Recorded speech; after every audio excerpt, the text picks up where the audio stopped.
Yo. Hello. Shall I play Season 3 or Mop? Yeah, they are releasing those things kind of close together, eh? Why are they doing that? I actually wonder how big the crossover is between the two games. Like, I've always thought it's been pretty decent. Like, classic and retail crossover has been pretty real.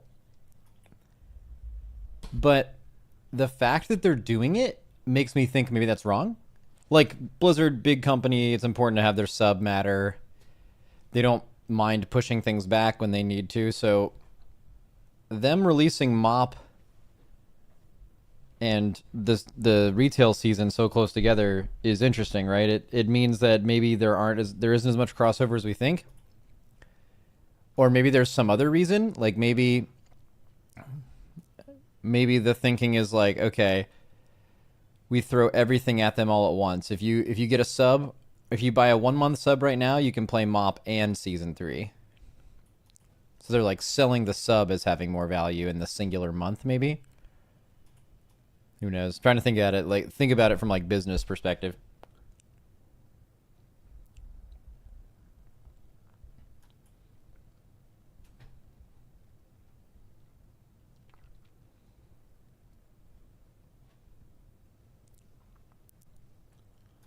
Max, there's a juicer and we steal big gap content.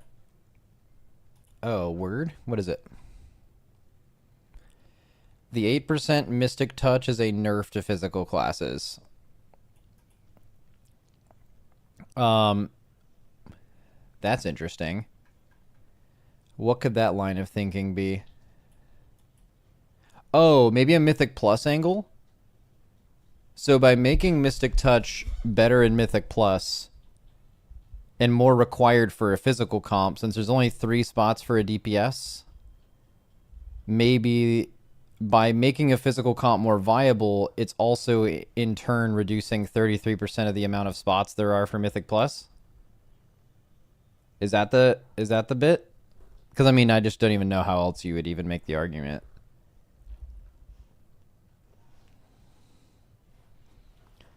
The thought is because Fizz classes will be tuned around having the 8% buff, they'll be tuned worse without it.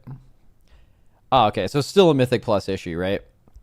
Basically, it's like if you're ever going to run a Mythic Plus comp with Monk, or it has to include Monk if it's physical, and if they don't, those classes will be worse off. These are pure Fizz classes, right? Well, I guess you could argue classes with any amount of physical damage, but you know what I would love to see, actually? Does anyone have a graph of, generally speaking, what percentage of every spec in the game's damage is magic versus physical? I would just find that interesting just to briefly look at.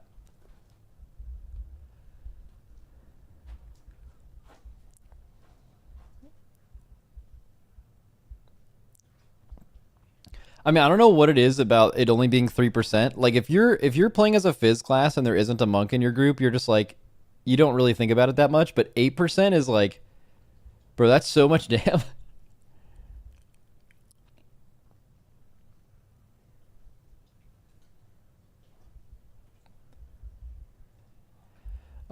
There was a lot of Gallywix kills with no monk, which means people don't value having it, so classes that are tuned to have it are getting nerfed. Oh, that's the thought. Okay. I didn't realize that. So the farther you go down the guild ladder, you start seeing guilds actually decide what raid buffs are actually worth it or not, because it's hard to field all of them, and they're choosing to be like, it's okay, we don't need a monk buff.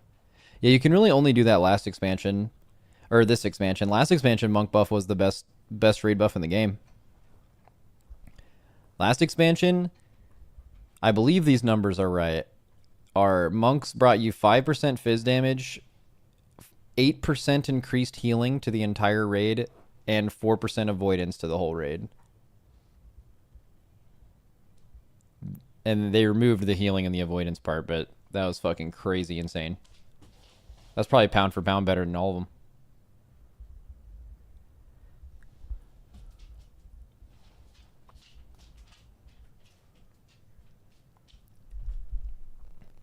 I mean, if you couldn't have a monk, not a conscious choice, but couldn't run one, now you're even more punished potentially if it's tuned around that. Yeah, they've said in interviews though they expect in Mythic for you to get one of every class, so this wouldn't be a Mythic thing. It'd be more heroic because like sometimes in like 10 to 15 man groups you just don't have everything you need. Sorry, I have my dog's water bowl in here right now, and they're very loud drinkers. I didn't think about that, but it'll be great. Max, can we do a pull count prediction for every boss now that testing is done? We can. We can do that as long as everyone acknowledges that it's like a huge meme. like doing pull count predictions after testing, you're basically just guessing a random historical pull count for that number of boss in the raid, like if it's the 4th boss or the 5th boss or whatever. And that's just not interesting, I guess. It's just really... And then if you're actually trying to like break it down and be like, here's how long I think these will... This is the pull counts that I think will matter. Then it's like... They've remade bosses before. Like, I remember I gave a Tindril pull count based on testing, and they completely remade the boss. Imagine doing a pull count prediction after Halandra's testing. Imagine making a pull count prediction on literally any boss. Like, it could be like a Sludge Fist type boss, and you could just guess 50, and sometimes you kill it in 5 pulls, and sometimes it's like 100. You know, it's just like, it's just totally, it's so random. But I guess maybe that's the fun.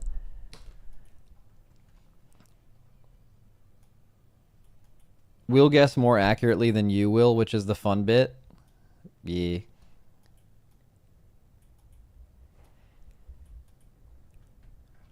It's more like drawing lottery numbers. Yeah, you're right. You're right. You're so right. You're so right.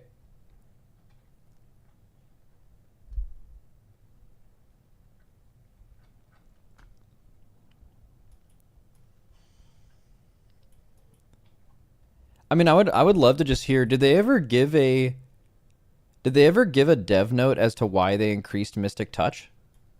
Was it to bring Mystic Touch more in line with the power of other raid buffs within a raid? Was that the actual like stated reason? I can go back and look at it. Like usually they don't think of Mythic Plus with raid buff tuning. Actually, they do, right? I mean, like that's exactly why they nerfed Chaos Brand and Arcane Intellect, right? So that's a super interesting change. A dev got denied for an LFR group, so they got mad and buffed it. No, there's no chance of that being... didn't the 5% touch already 2 or 3% damage increase depending on how many fizz damage you had? Yeah. I mean, there was some thinking where, like, you know, like, Mystic Touch was just way worse than Battle Shout, which is true. And also Mystic Touch pound for pound is worse than Chaos Brand for obvious reasons. Not with Chaos Brand at 3%. Physical 5 and Chaos Brand 3 are still pretty close in raid. But it just goes back to the same line of thinking where in this we've been saying this for a while, but raid buffs should be exactly as good as they need to be to guarantee that class a spot in a raid, and then no better. Which would involve nerfing a ton of raid buffs, but like any better than that exact breakpoint just has a negative interaction on Mythic Plus.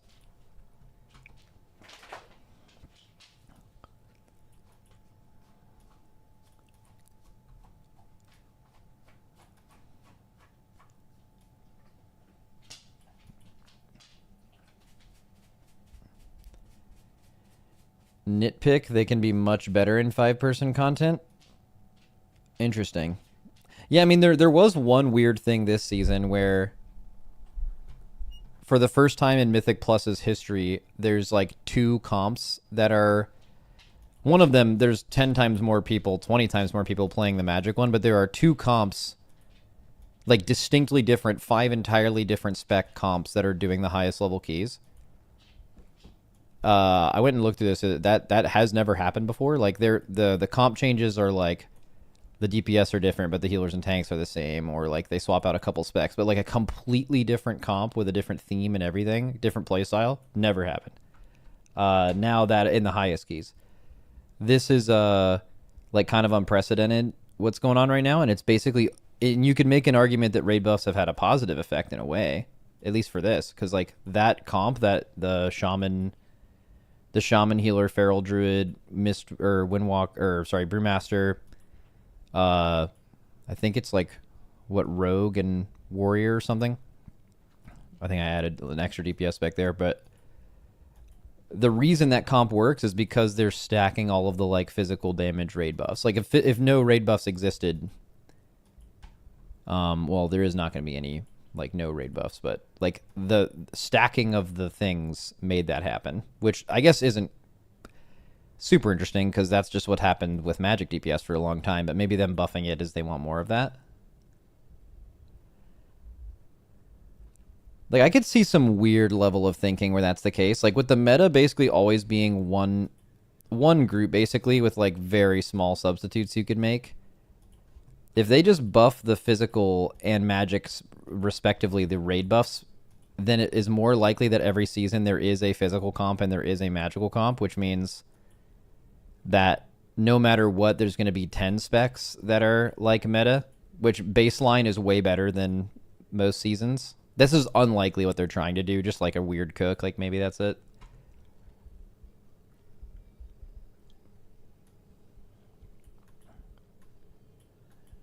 Pretty sure you just, the only way is to disable the Mythic Plus, remove them all. Yeah, I don't think they'll ever do that though, so it's kind of not really worth talking about.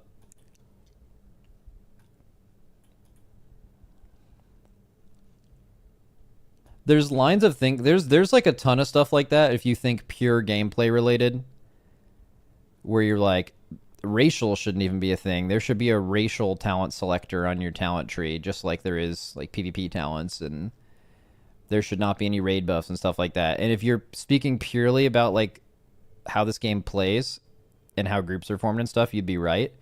But then you'd be underestimating how important it is to Blizzard Entertainment that like someone who hasn't played a druid in 10 years logs in and can like press Mark of the Wild and they buff themselves and people around them and they're like, holy shit, I remember when I used to do that. And it still does it. That's fucking cool. You know, like that's just, they just care a lot about stuff like that. And it doesn't,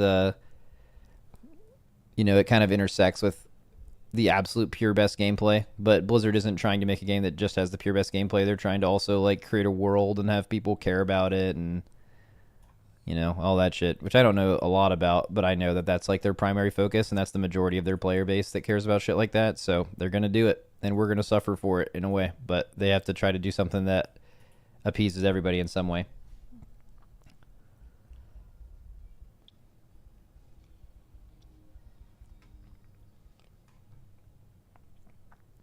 Cam on Hopeful goes crazy. Yeah, all right, we'll go live.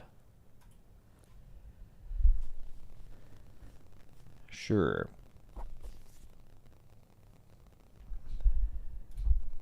Hello. I finally got my haircut, by the way.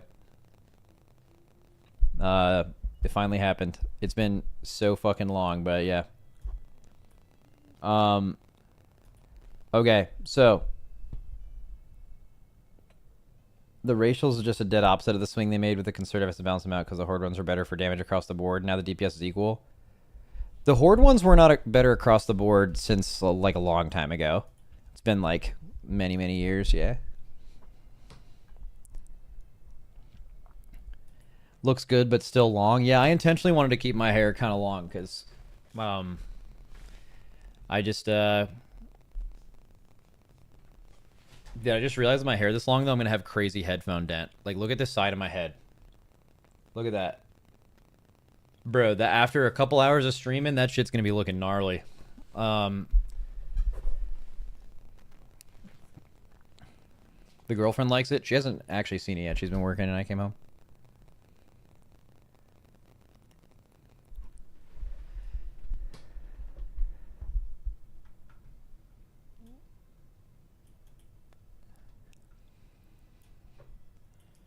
Guys, why are you guys saying you guys like, oh, you don't stream for a couple of hours, but I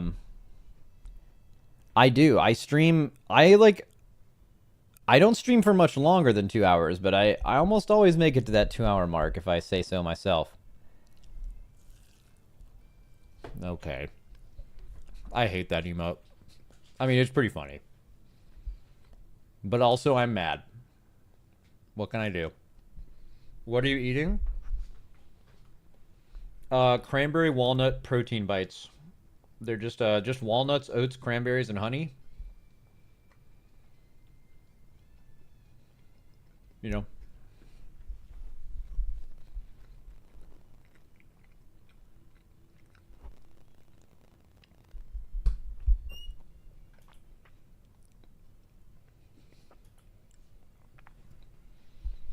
Max, how would you feel about the next X-Pack mixing up the stats in WoW? We've had 4 secondaries for a while now, and most of them are different flavors of increased damage.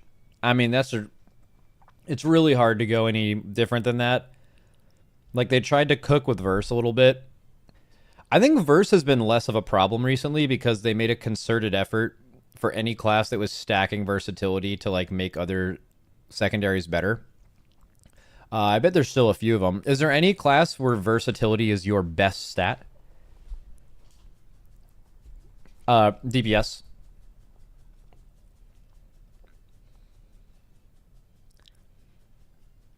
Outlaw Rogue.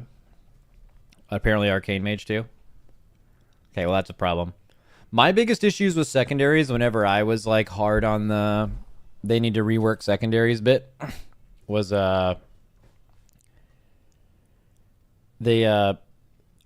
when people were just stacking a lot of verse, it just felt like something was off. Like if you wanted to stack your stats to do the most damage, but people were stacking verse on purpose to like take less damage, it just felt like something was off there. Like it just didn't feel right.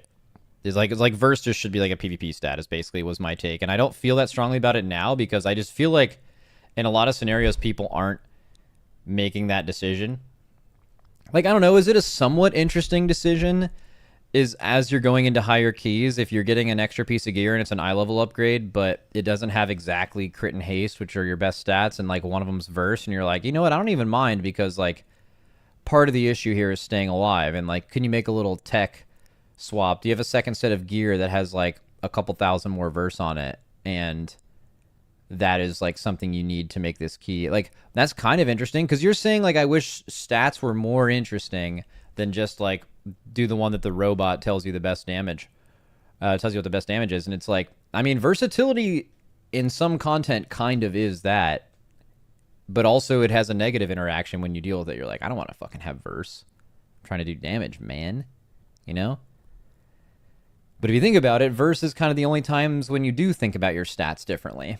So, I don't know.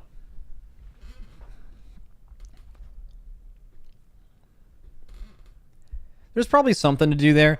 I think it would be one of those things where I've said this before about other stuff, but maybe if WoW wasn't a 20-year-old game, the stat thing in MMOs is like they try to cook a little bit. Like I remember actually, this is cue the Tar Island spams, but when we were playing Terra's Land, I actually had a ton of fun messing around with secondary stats because it was no one knew how the game worked and it was impossible to like actually know what your best stats were. You just legit had to go and test it on stuff, which was actually really fun. And that could exist in WoW too if robots did not sim everything and just tell you, even if the game wasn't 20 years old, right? Like just the robot, there was no robot in Terra's Land, it didn't tell you. So you had to do it yourself. And in a way that was like really fun. Like WoW could be way more fun as if you like tried to understand the talents better and you like made your own talent builds and like all kinds of stuff. But there's just too much information and people care too much about being optimal and the game's been out too long to where you can't do that. I'm not saying like WoW should do this because I think it's probably impossible to create this environment with the game already being out, but I don't know. Like what other MMOs, like what's an MMO or like a similar gear structure type shit where you guys have seen you've interacted with the stats and you're like, wow, these stats are actually really cool, besides just I want the ones that make me do the most damage. Do you guys know of an example of that? Like all the ones that I've played, that's just complete nonsense. Like Final Fantasies is extremely basic. Lost Ark, extremely basic.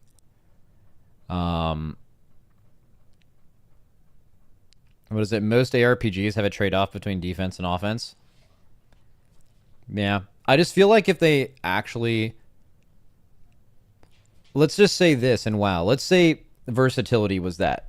Like, you constantly had to monitor how much or how little verse you had based on the content you were doing. I feel like people would really hate that. You know? Like, WoW is just, maybe it's been out for too long kind of thing, but you just want to have the most... You want to have the stats that make you do the most damage. Damage is everything. The best example of this ever was in Shadowlands, the Shadow Priest Season 1 thing, where Shadow Priests were playing this this Night Fae build, and then like randomly some shit came out. If you remember this time, this was right around when like Public, the theory crafter, or one of the theory crafters for Shadow, was like, yo, there was like a mistake in the APL, and like it turns out like Necrolord is like 0.1% better than Night Fae. It was an extremely small amount, and it was pure single target only. Necrolord was better than that. And if you remember, people like got mad at him because they're like, bro, isn't your job to fucking theorycraft? You like made a mistake? Fuck you. It's like, dude, what do you... Everyone makes mistakes. But like obviously the video game mentality and stuff, but that's not the point. The Shadow Priest had Night Fae, which I don't think they were playing the cheat death Soulbind, but it had Soul Shape. If you guys remember Soul Shape, it just was like one of the best mobility buttons ever. Basically every class just felt infinitely better on any raid encounter or Mythic Plus dungeon by having Soul Shape. And people swapped to Necrolord for a 0.1% DPS increase just because it's like, this is technically the most optimal thing. Even though just basic lines of thinking would be like, how much DPS do you gain on basically any raid fight by having soul shape instead of season 1 pre-buff fleshcraft, which was terrible, right? Like, you easily gain more than 0.1% damage on anything by having a movement button. That's basically like 0.1% damage is like getting an extra cast off at any point in the fight. Do you think Soul Shape allows you to do that? 100 that's like exactly what it does, especially as a Shadow Priest, right? But Sim was lower, but barely, right? But people did it anyway because it's just that basic, man. You just got to be doing top down. That's it.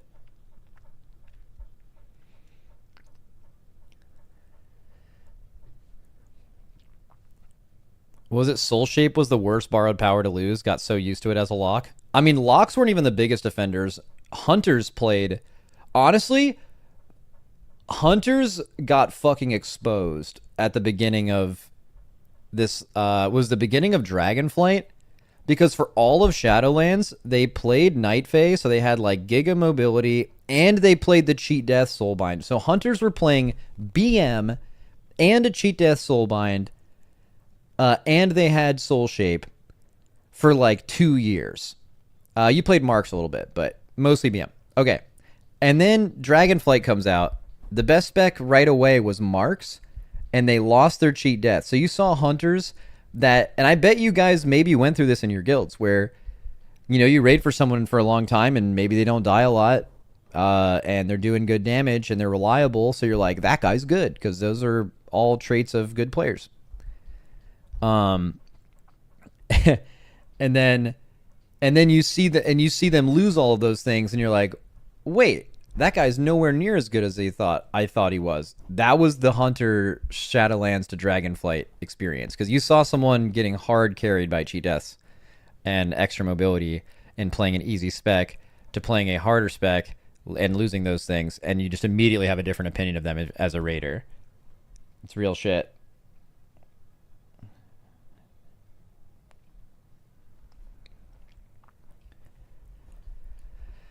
Sounds like Fire Mage. Yeah, I mean, that could be the case if you guys have ever raided with... Although this is a little unfair, because like most people who play this game have like a spec they're good at, or maybe not even, but if they have a spec they're good at, they wouldn't even be good at one of the other specs. There's rogues that are good at assassination but bad at sub, you know, just all shit like that. So yeah, Fire Mages, absolutely, bro. You see like someone playing Fire for a couple of seasons, and then it's not Fire, and just simply losing Cauterize, and then playing maybe a little bit harder spec to play like Arcane, and then you know, you just have a different opinion of them. Mages aren't the best example because even when you're not fire, like, yeah, you don't have a cheat death, but you still just have more defensive buttons than everyone else by a lot. Yeah. Stranger Things 5 trailer. Are we hyped or has this gone on too long? I have a different opinion, I think, than most people. Like the common thread I see is, man, I wish old TV would come back when they released like a season every single year and there was like 20 episodes or whatever. But, you know, so what happens when you make a show that has, so part of it is the actors' availability and stuff, but when you're adding years of production to a show and there's less episodes but they fit more into them and the quality of everything is higher, I actually prefer that. I would like there to be less shows but more really, really well made TV shows, right?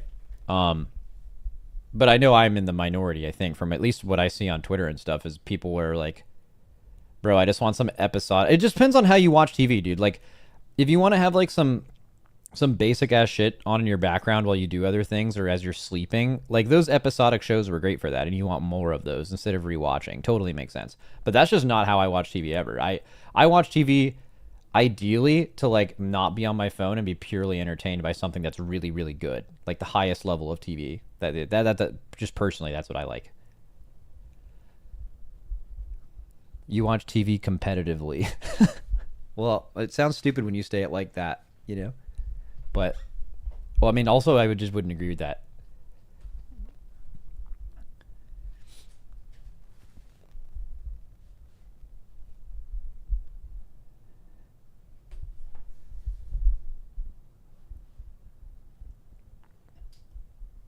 Max, do you think they should bring back GDKP?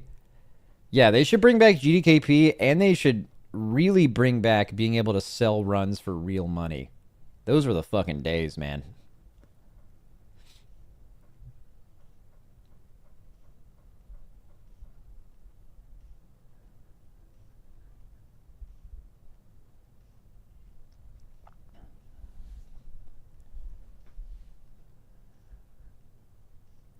I think the problem of the Stranger Things, at least for me, is the age of the actors, because in theory they're already kids and teenagers, but they already grew up.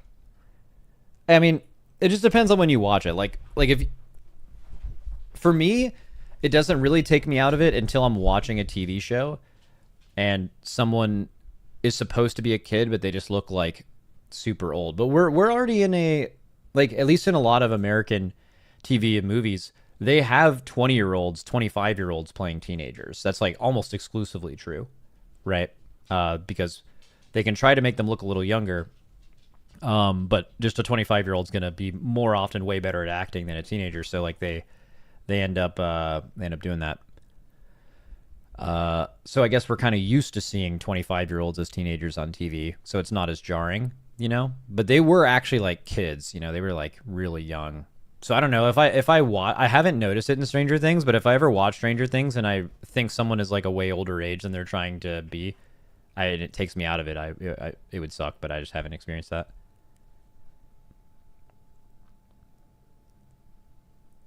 Max, all of the Andor show came out in the time between the last season of Stranger Things.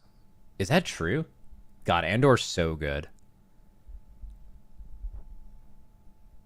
If you were to binge watch Stranger Things, the difference would be massive. Oh, yeah, probably.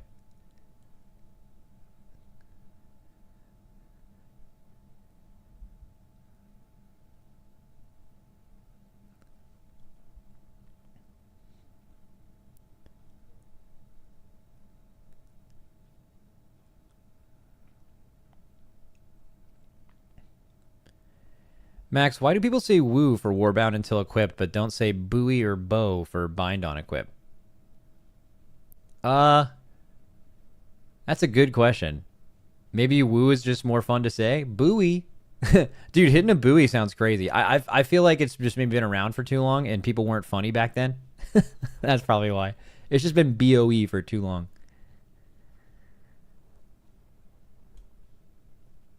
Haircut looks great. Thank you. Yeah, I tried a little something different this time. I usually get it cut kind of short going into the race, but in me taking way too long to go get my haircut, it was getting a little longer. Like, it was like a month ago, and I was like, I kind of like the way this looks. But then, like, for the last month, the sides grew out too, so I just looked like I had a fro, and that wasn't the vibe. But yeah, now I think it looks pretty good. I think I might stick with this for a while. Who knows?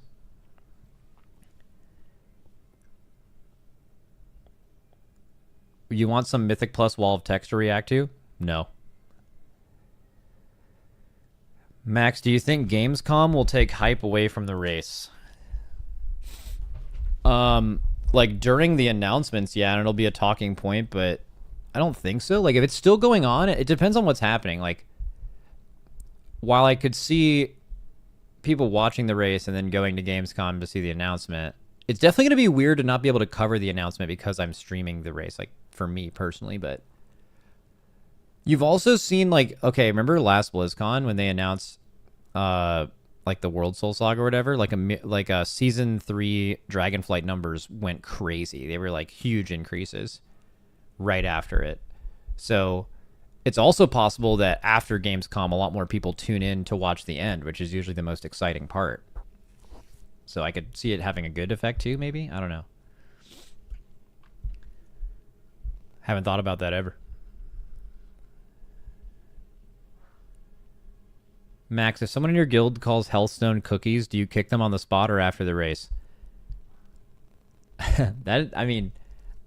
It does bother me when people call Hellstones cookies. I don't know why. Like if I go into a pug and people say it, I don't really care. But if I was raiding with someone constantly who called them lock rocks or cookies, it would definitely bother me. I don't know why, really.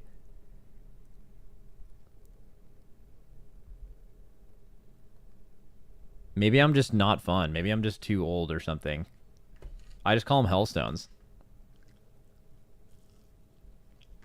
But I also never talk about them ever because they just put them down in between every pull anyway. Hey, maybe I'm just old as fuck. Maybe that's some get off my lawn energy, you know?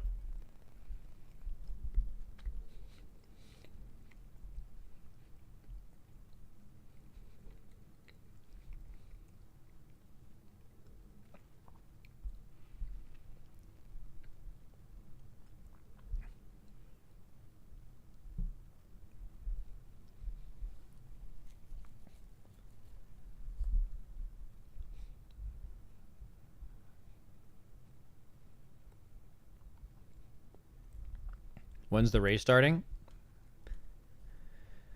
Less than a month, right? Something like that.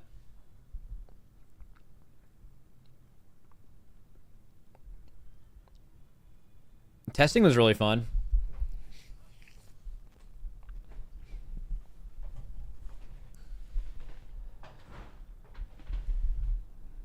The raid definitely looks cool. Oh wait, shit, I should do the I don't know if Dratnos is around. I think he might be on one of those he was going on a few vacations.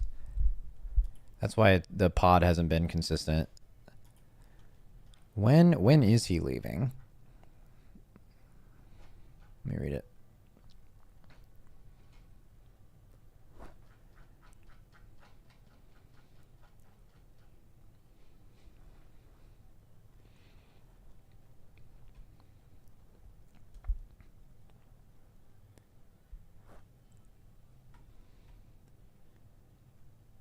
Max, obviously you can't tell us anything about it, but did you see P3 and Nexus King testing? Yes. We were in P3 the whole time.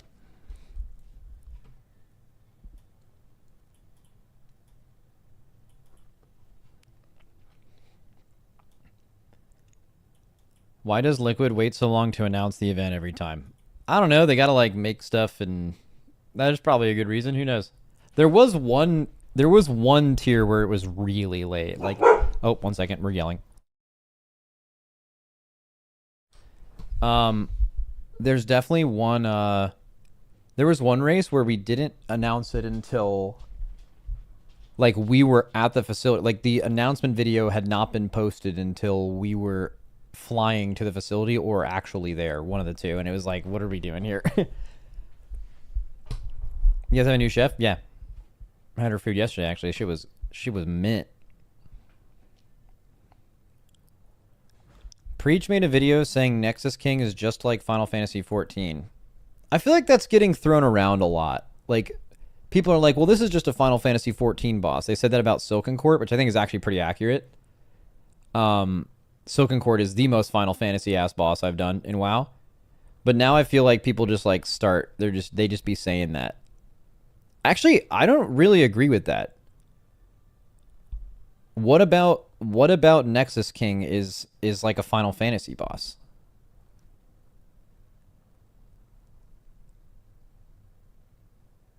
I actually don't. I don't even see that.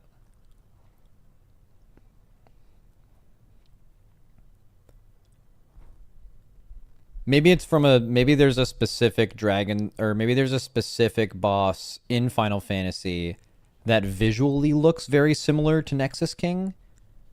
That's the only thing I could really think of. There's lots of specific positioning on Nexus King. No, there's not. The beam pattern. I mean, there's 100 WoW mechanics like the beam pattern, right?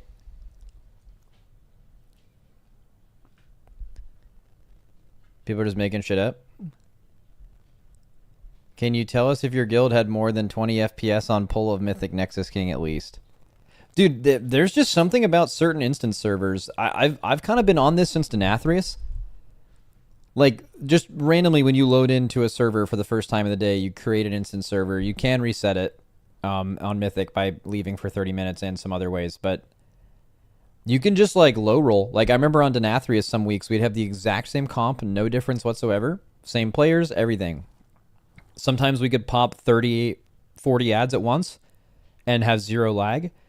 And sometimes you could pop like no more than 10 or 15 or everyone would lag out, including the boss. And it was purely instant servers. That's a big thing in PTR too. Multiple times this PTR cycle, we had the entire raid zone out because we would be watching some random like streamers thing and like they have perfect FPS and no lag or anything, and then we would have terrible lag and we'd go reset the raid and just pull again with the same amount of people and have zero lag. It's kind of annoying.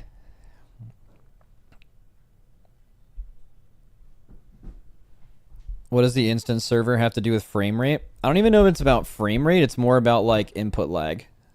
I would definitely say it's like all input lag.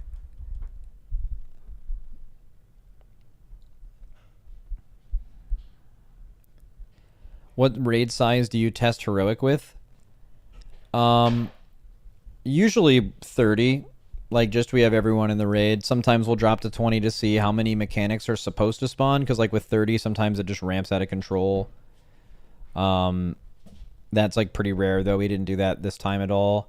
But if it's like impossible to test on 30 man, then we'll usually like drop it down a little bit. Like if there's a bunch of 30 man lag. But it's pretty rare. Usually we just test on 30. Even though it does kind of suck to play on 30, but I think we value everyone kind of playing around on the boss more than that. Rather than sitting people.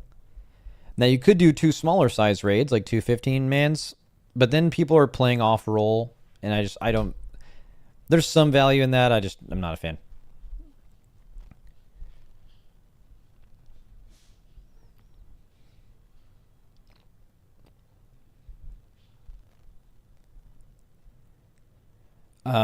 Hey Max, my guild got galley to 23% last night on Mythic. Any generalized advice you could give by chance? No, I don't think so. I mean, if you've gotten to 23% on Gallywix, you've seen the entire fight, so nothing. I guess my advice would be to just like keep pulling it, but I assume you're going to do that anyway, so it seems like kind of shitty advice.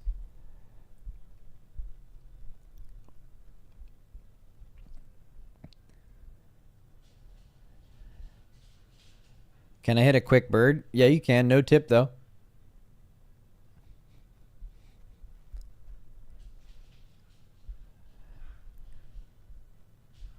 Max, would it be better to make seasonal class synergy season to season between 2 or 3 classes to flip comps for Raid and Mythic Plus than the standard singular buffs we have today? You can make every class have a synergy, but every season it flips. Oh, yeah. So, like, if you're one season, if you're a warrior, you really want to play with a mage and a druid, because when you 3 are together in a party, you get some crazy synergies out there. And then like in next season it changes. I can see some bad parts. There's definitely some good parts to that. It like naturally mixes things up. I think it'd be really hard to tune that, obviously. There'd be certain ones that are better than others. You're adding another tuning knob. I think people would hate it, but my main reason for that is that I just think WoW players like hate anything that's new. So it'd initially be hated, no doubt, no matter what. But then hopefully it would have some good parts to it. I don't know. That just seems like you're adding unnecessary complications. Also, like the reality is there's a lot of people. So some of you guys are like Fodom. You're like, I'm just going to play the best comp every season. But a lot of people just like do a lot of Mythic Plus with their friends and they happen to main certain classes, like most normal people, where they don't like multi-class a lot. And then some seasons they would be trash, and some seasons because they don't have any synergies and now they feel like they have to multi-class. That would probably be the people most affected by that, and that would be certainly a bad thing.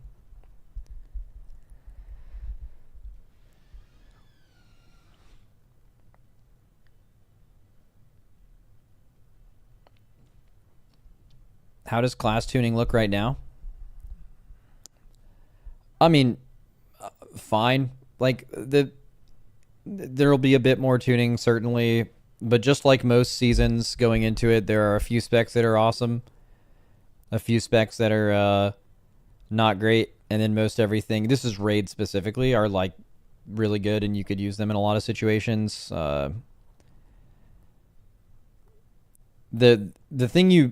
The thing that we're like really bad tuning is when there's like a class that's just actually so far ahead of everyone else. And they addressed 2 of those this past week. There's still some stuff that's good, but I don't know. It's not within them. Like if I were to judge this, not based on if this were to go live right now, but just based on, hey, in like 3.5, 4 weeks, the patch is going live, and then a week later the season's going live. There's 3 weeks until patch, 4 weeks until season, something like that. Would you, like, are you confident that, like, or I guess just from this timeline, like 3 weeks before last season, 3 weeks before the season, like that, like, are you asking if right now is like worse or better? It's like very average. It's just normal.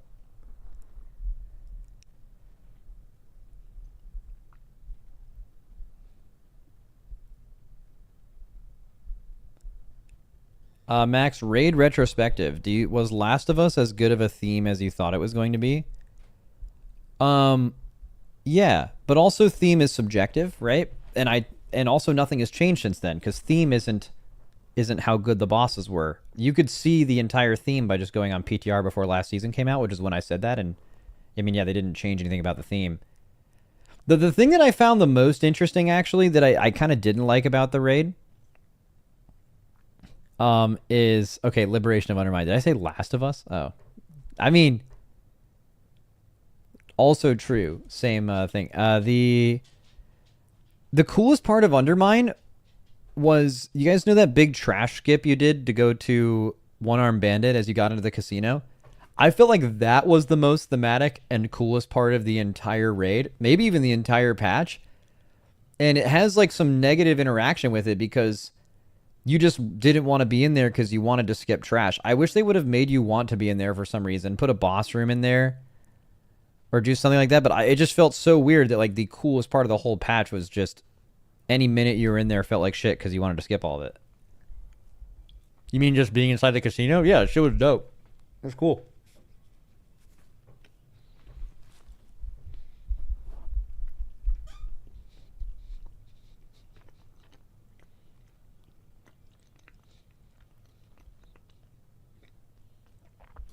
Max, would you say that Blizzard has an ego issue?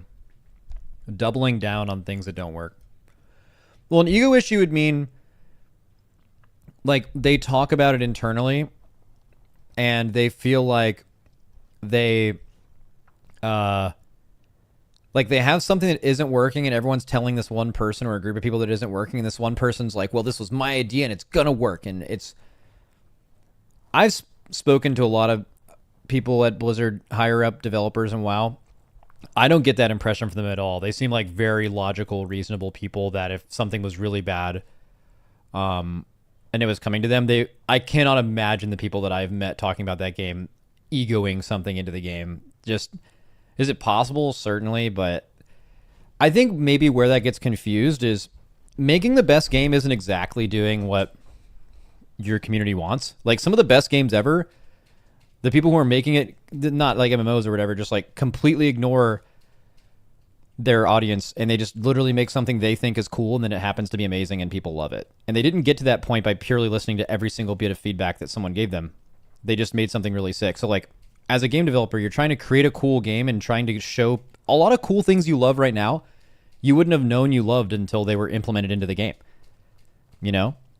Now there's been a lot of stuff they've implemented was bad, but like you kind of have to go out on a limb and make something to have something new and cool added. And that means, and every cool thing they've ever enabled or put into the game, they had people telling them it was shit and don't do this. I like the way I play the game. I don't need this. And then it ends up being one of the best parts of the game or something. But like, whether they're implementing something bad or good, the reaction is I fucking hate this and remove it. There's going to be some of that no matter what. So they're kind of conditioned to making what they think is good. It's their job to do that. Obviously including community feedback and stuff. And then sometimes you just have to kind of send it and people maybe won't initially like it, but it'll end up being great, right? I think there's a really fine line there and it's probably really hard to play around that. And sometimes they create something that sucks and we tell them it sucks and it does suck. And then you'd hate, no one wants that to happen, right? No one. But like the idea that it's ego, like the way you specifically put it, where there's all, you push all of that aside and like, it's pretty obvious something is bad, but there's just literally an ego thing. Like, we're right and they're wrong. At least I can tell you just my perspective. Like I've from speaking with them, I could not possibly imagine those people having that conversation. It just doesn't sound. They don't come off that way.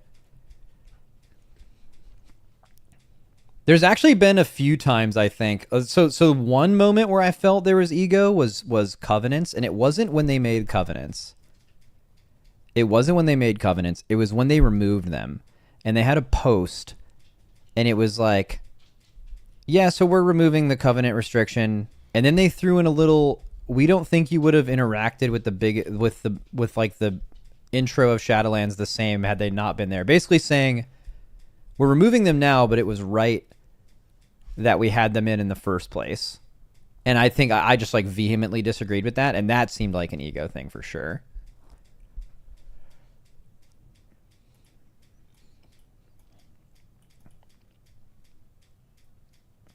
So maybe there's some of that, but I do think there's less than, like, if you talk about how much, you know, the worst person, you know, WoW player, like they look at they just brush every single good thing Blizzard makes under the rug and they don't get any credit for it. And then everything they do is bad is the worst thing ever because they just fucking hate them, right? Like when I hear the issue with that statement of like, do you think Blizzard oftentimes has too much ego?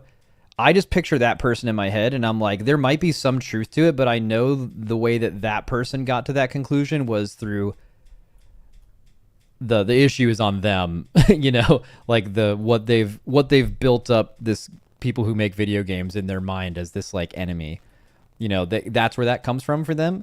So you could have a reasonable take about that, but a lot of people that type that are not coming from a reasonable place. So it's hard to talk about exactly.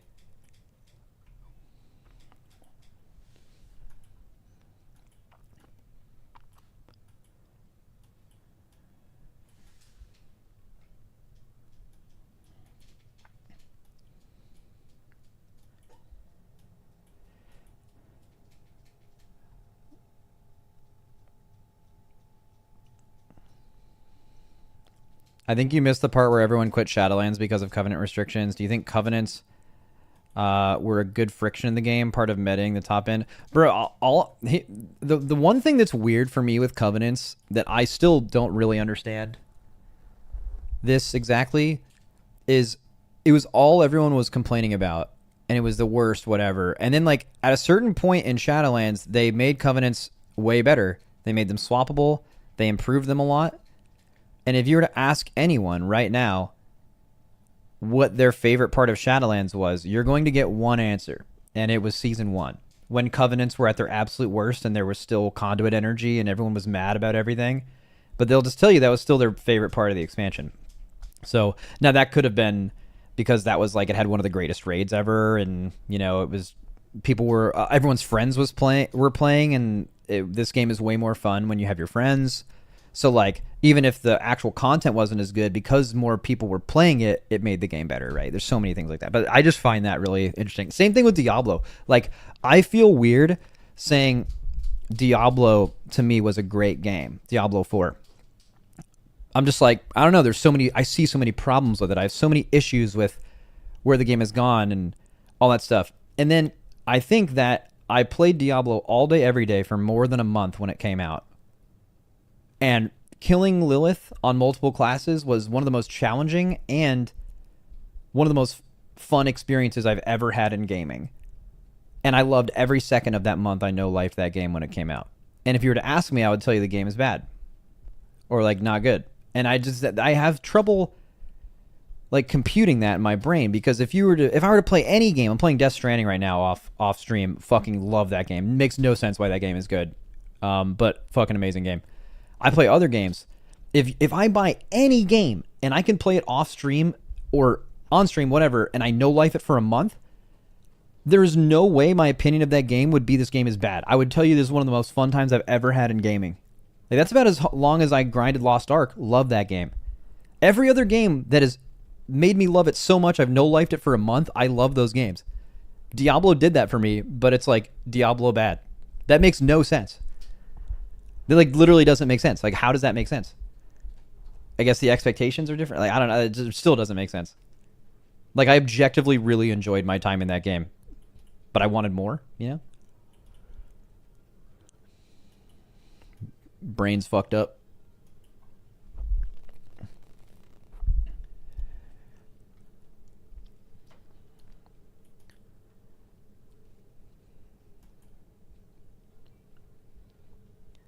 Max, would you be more excited if they added one new class or one new hero spec to each existing class in Midnight?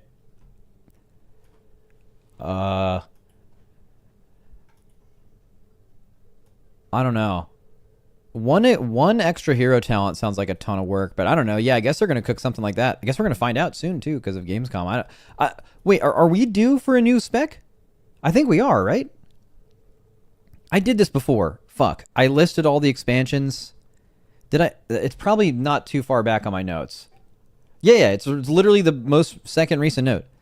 So we did 2 expansions, then we got DK, and then we got 1 expansion, then we got Monk, and then we got 1 expansion, then we got DH, and then we got 2 expansions, and then we got Evoker. So yeah, so if we're going to get a new class, is it possible we could get one at midnight? Yes. But I think it's unlikely because they're doing housing, which is already... They're doing housing, which is... like, I think a big draw to the expansion anyway. So if they're like, well, if a new class is a draw, maybe we, like, bring the new class in, whatever the fuck the last one's called, instead. Plus, also, since they've been not adding classes, but they've added specs to the game. So, like, since Dragonflight, they've added 1 spec, and all signs are pointing to them in the War Within to actually add another spec to Demon Hunter. In this season. So like that in a way that kind of you could make your brain think like that kind of makes up for having a class. Like DH was a class and there were only 2 specs, but they've added 2 specs already to the game. Most likely they will dispatch for since Dragonflight. So maybe that's one less reason you would see a new class at midnight. Maybe they decided a long time ago they aren't going to come out with any new classes in this game anymore, and that's why they've been adding specs for the last couple of years. There'd be no way for us to know that unless we went into the future. I don't know.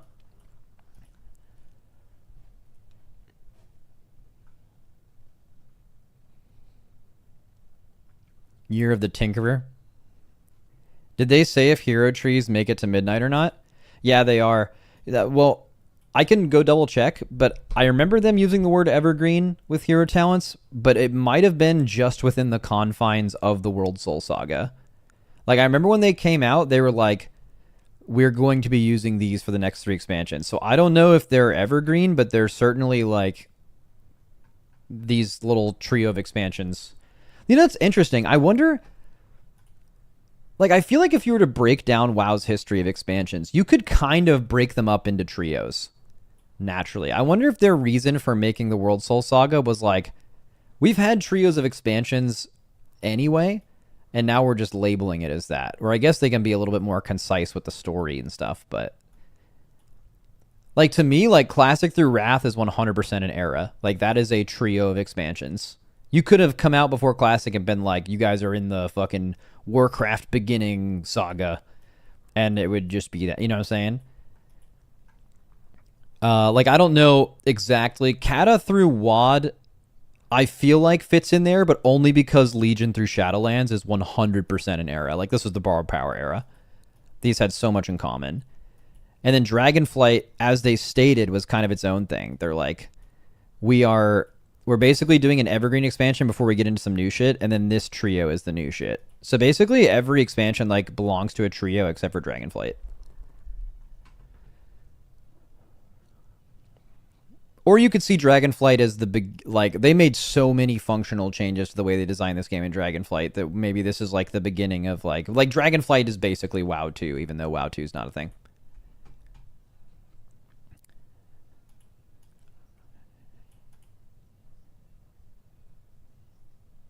I actually cannot fathom that there's honest to God Shadowlands glazers in here. Does it really surprise you though? Like when you looked at the amount of people playing retail, Shadowlands COVID was like the beginning of Shadowlands. RNG happened to have one of the best raids of all time with arguably like the best or one of the best aesthetics ever in that raid. And then more than anything, WoW owns when you play it with your friends. And basically, because there was so many more people playing at the beginning of Shadowlands and any time since then, and for the couple years before it, you are like, if you think of people glazing Shadowlands, people are pretty simple, man. They're just going to think in their head, like, was Shadowlands fun? They're not going to think about all the, like, discourse or whatever. They're going to be like, did I have fun in that expansion? And the reality is, if more of their friends were playing, the answer is probably yes, right? So regardless of what Shadowlands actually had to offer, for a lot of people, it totally tracks to me, at least, that they would have loved that expansion because that was just one of their times when they were gaming with the boys, right?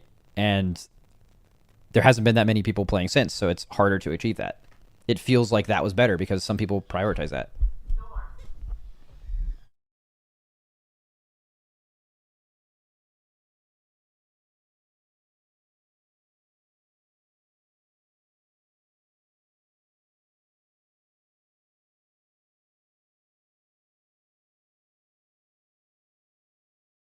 Oh, and yeah, you're right. Something that maybe a lot more people care about that aren't people that watch the stream is they kind of nailed the Shadowlands aesthetics, like the different zones. Like they were so distinctly different. Maldraxxus kind of wasn't my thing, but the other three were like fucking crazy cool.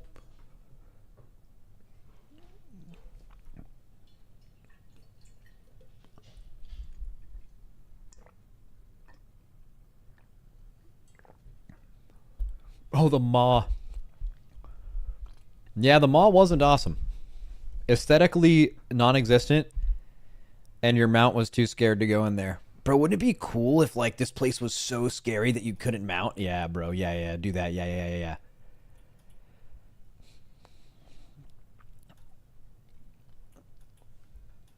Bro, this is like, I mean, this place is supposed to be hell, right? So, should it even be fun? Is hell fun? No. That was my favorite bit when people actually convinced themselves, like true Blizzard glazers were like, you guys don't get it. Like, this thing's supposed to suck. Like, it should suck, right? What are you fucking talking about, man? Yeah, this game should suck because the place it's in is, yeah, fuck yeah.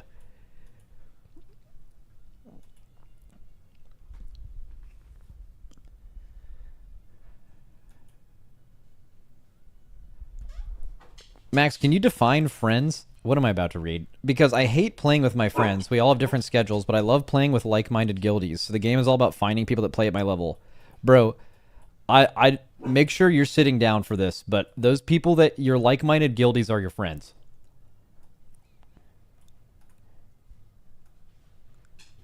You know what I mean? Those are the same people. I mean, do you mean like your friends IRL that like barely game, when they log on, they like fucking just throw random shit on their bars, play for 2 days and then log off? No, dude, the people you play with in your guilds that are like-minded, that you enjoy doing content with, bro, those are your friends. That's what that means.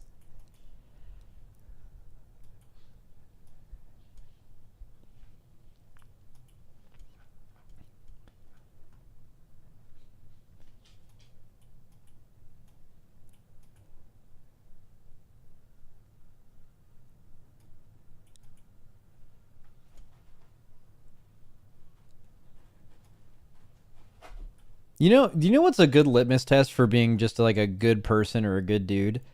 Is if you're actually really good at the game, any game, and then you play with your IRL friends that don't try, don't care about being good, and are going to be bad, and that's fine with them, and you're totally cool with them, and that doesn't frustrate you, and you can play with them, and just it doesn't bother you that you're playing at a much lower level. Like that, you're definitely cool with me if that's you, because I think that's really really hard to do. I meet a lot of people where that is definitely not true.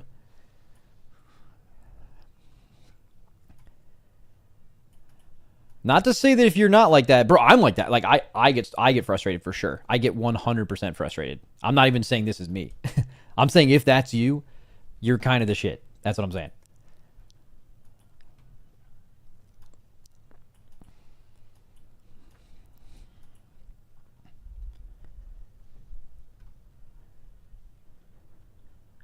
Max, do you listen to Tool? Nah, not really, but I did have Tool randomly show up on my playlist when we killed Nazoth, and I believe a Tool song was playing during our Nazoth kill. And then I made the mistake after that kill when people in chat were like, bro, isn't it so special that Tool was on during that kill? And I was like, yeah, I don't really care about Tool.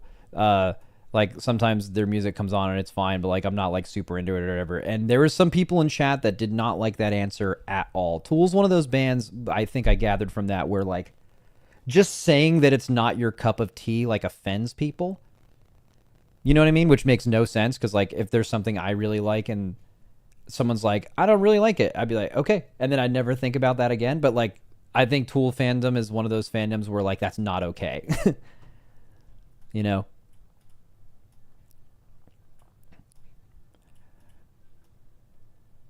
I did fuck up during one of those though. So randomly during one of my post race Q&As, I hit a someone asked me, or actually no one asked me, I just randomly said, guys, this is completely unrelated, but camping sucks. That's what I said during one of these Q&As. And then started dating my girlfriend now of like 7 months. Very, very happy with that. But she mentioned earlier, she was like, would you go camping? And I was like, yeah. But then she like went back and watched some of my content and she listened to that Q&A and she heard me go, guys, camping fucking sucks. It was only fun because your parents were playing around with rocks and sticks and stuff and they didn't have phones and video games. And I got caught a little bit. But in my defense, I think camping sucks. But all I told her, I didn't tell her camping rocks. I told her I would go camping with her, which is true. I didn't say it's like the best thing ever, or I would actively want to do that. I just would. I'd go sleep in the dirt for a little bit with the bugs. I'd do that.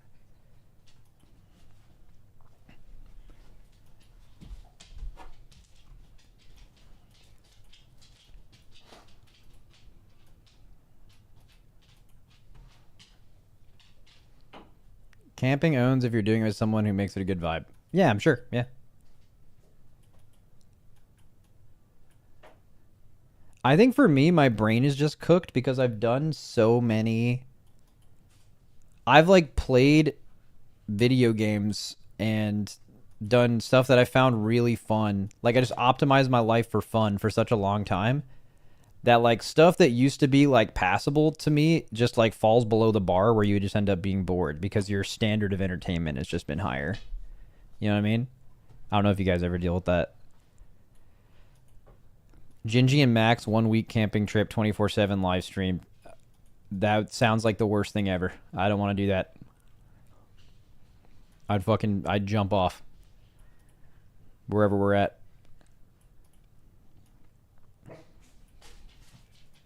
That would be awesome. Let's go, Max. Wow, Grandma. I go camping with you, Wow, Grandma. That'd be fun. Go play with dirts and rocks and stuff.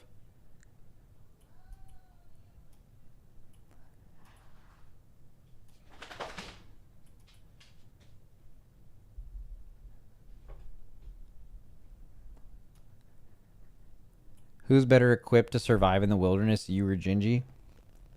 I don't know anything about Gingy, but I feel like in my head I'm telling myself, like, I mean, I just don't go outdoors a lot. Like, I don't do outdoorsy type stuff now.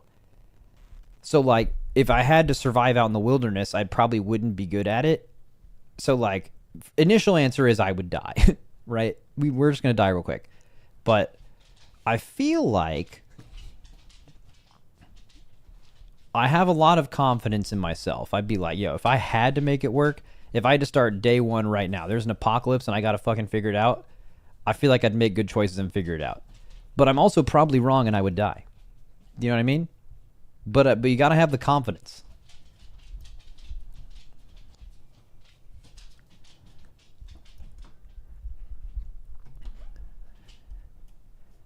Bro, you don't even know how to make a bonfire? Yeah, but I'd learn real quick, though, if I had to. That's what I'm saying. Or I would die, right?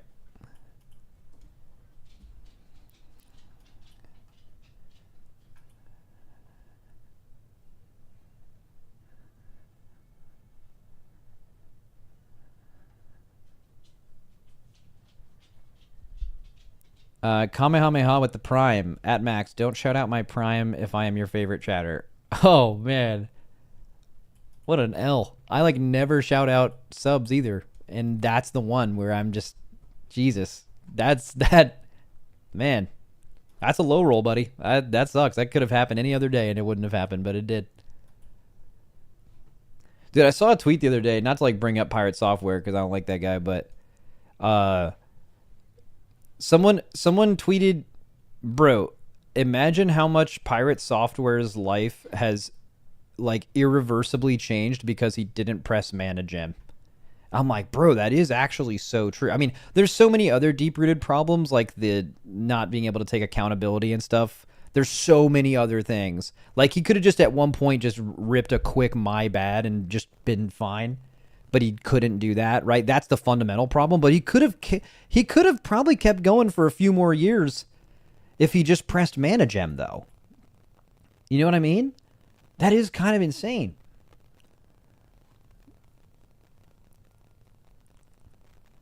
Like, dude, people's opinion of that guy totally changed. Like, I remember when we were talking about the podcast, and we were like, dude, we should get some podcast guests on. Oh, by the way, big announcement for the podcast coming around race time, maybe a little after. Some cool shit. But we had, like, I remember Dorky being like, yo, we should get on Pirate Software. And I was like, I don't know anything about that, dude. Does this guy seem like a good podcast guest? And Dorky and Frank were both like, yeah, this guy seems great. And I've never seen any of his content, but before that point, people who I trust a lot, Dorky and Frank, good judge of character, are both like, yeah, this guy's great. So I'm like, okay, he must be great. He tricked people into thinking he was great. And obviously what you know about that guy's personality now is that shit's cooked bad. But he tricked everyone into thinking it wasn't cooked bad. And then he didn't press Mana Gem, and then now we're here.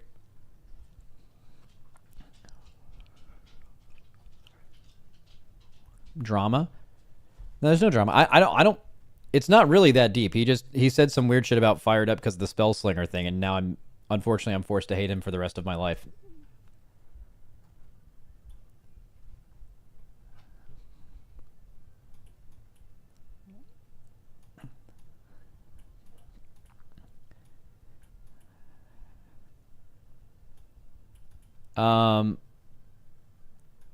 I mean, he had some great insight on shit.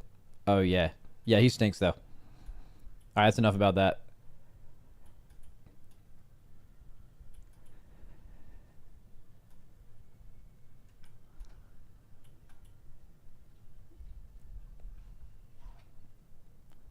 On a scale of 1 to 10, how hyped are you for the race?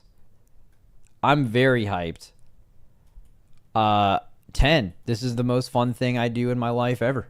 I'm always, and I'll be honest with you, I'm pretty sure the answer to that question is if it ever wasn't a 10, if it ever was like, oh, the race is coming up in a month, that's all right. Or, I mean, that's cool. We have the race coming up. And it wasn't like, holy shit, I get to do this. I would immediately have to quit. Like, our guild runs too much through me during the race that, like, if I ever wasn't 100% this is exactly what I want to do, then I wouldn't be able to be good enough to do this. I would have to leave, you know? So the answer is always 10. I fucking love this shit, man. It's so fun. It's the most fun thing. If I could, like, somehow create some kind of simulation where I'm doing this permanently, actually, my brain would probably fizzle out and I would die at a very young age. But, like, you know, I could just do it more. Some, like, simulation. I mean, this is just exactly being able to manage a big group of people with moving parts and different classes you'd use in different situations and problem solving everything on a boss that's, like, impossibly difficult to go from point A to point B. That's, like... And working with a group of people that... This is the main thing. Working with a group of people that you genuinely enjoy and are very, very good at what they do, and you have a good work environment. I think that in general, you don't even have to be playing video games. Anytime you're able to, like, work with a group of people that all are great to work with and are really fucking good, that's just, like, one of the most rewarding experiences in your life, you know? And I get to do that every 6 months, basically. It's fucking sick. Love that shit. Even testing, dude. Oh, man. Ooh, man. Testing recently has been so fun. I went way harder on testing this time.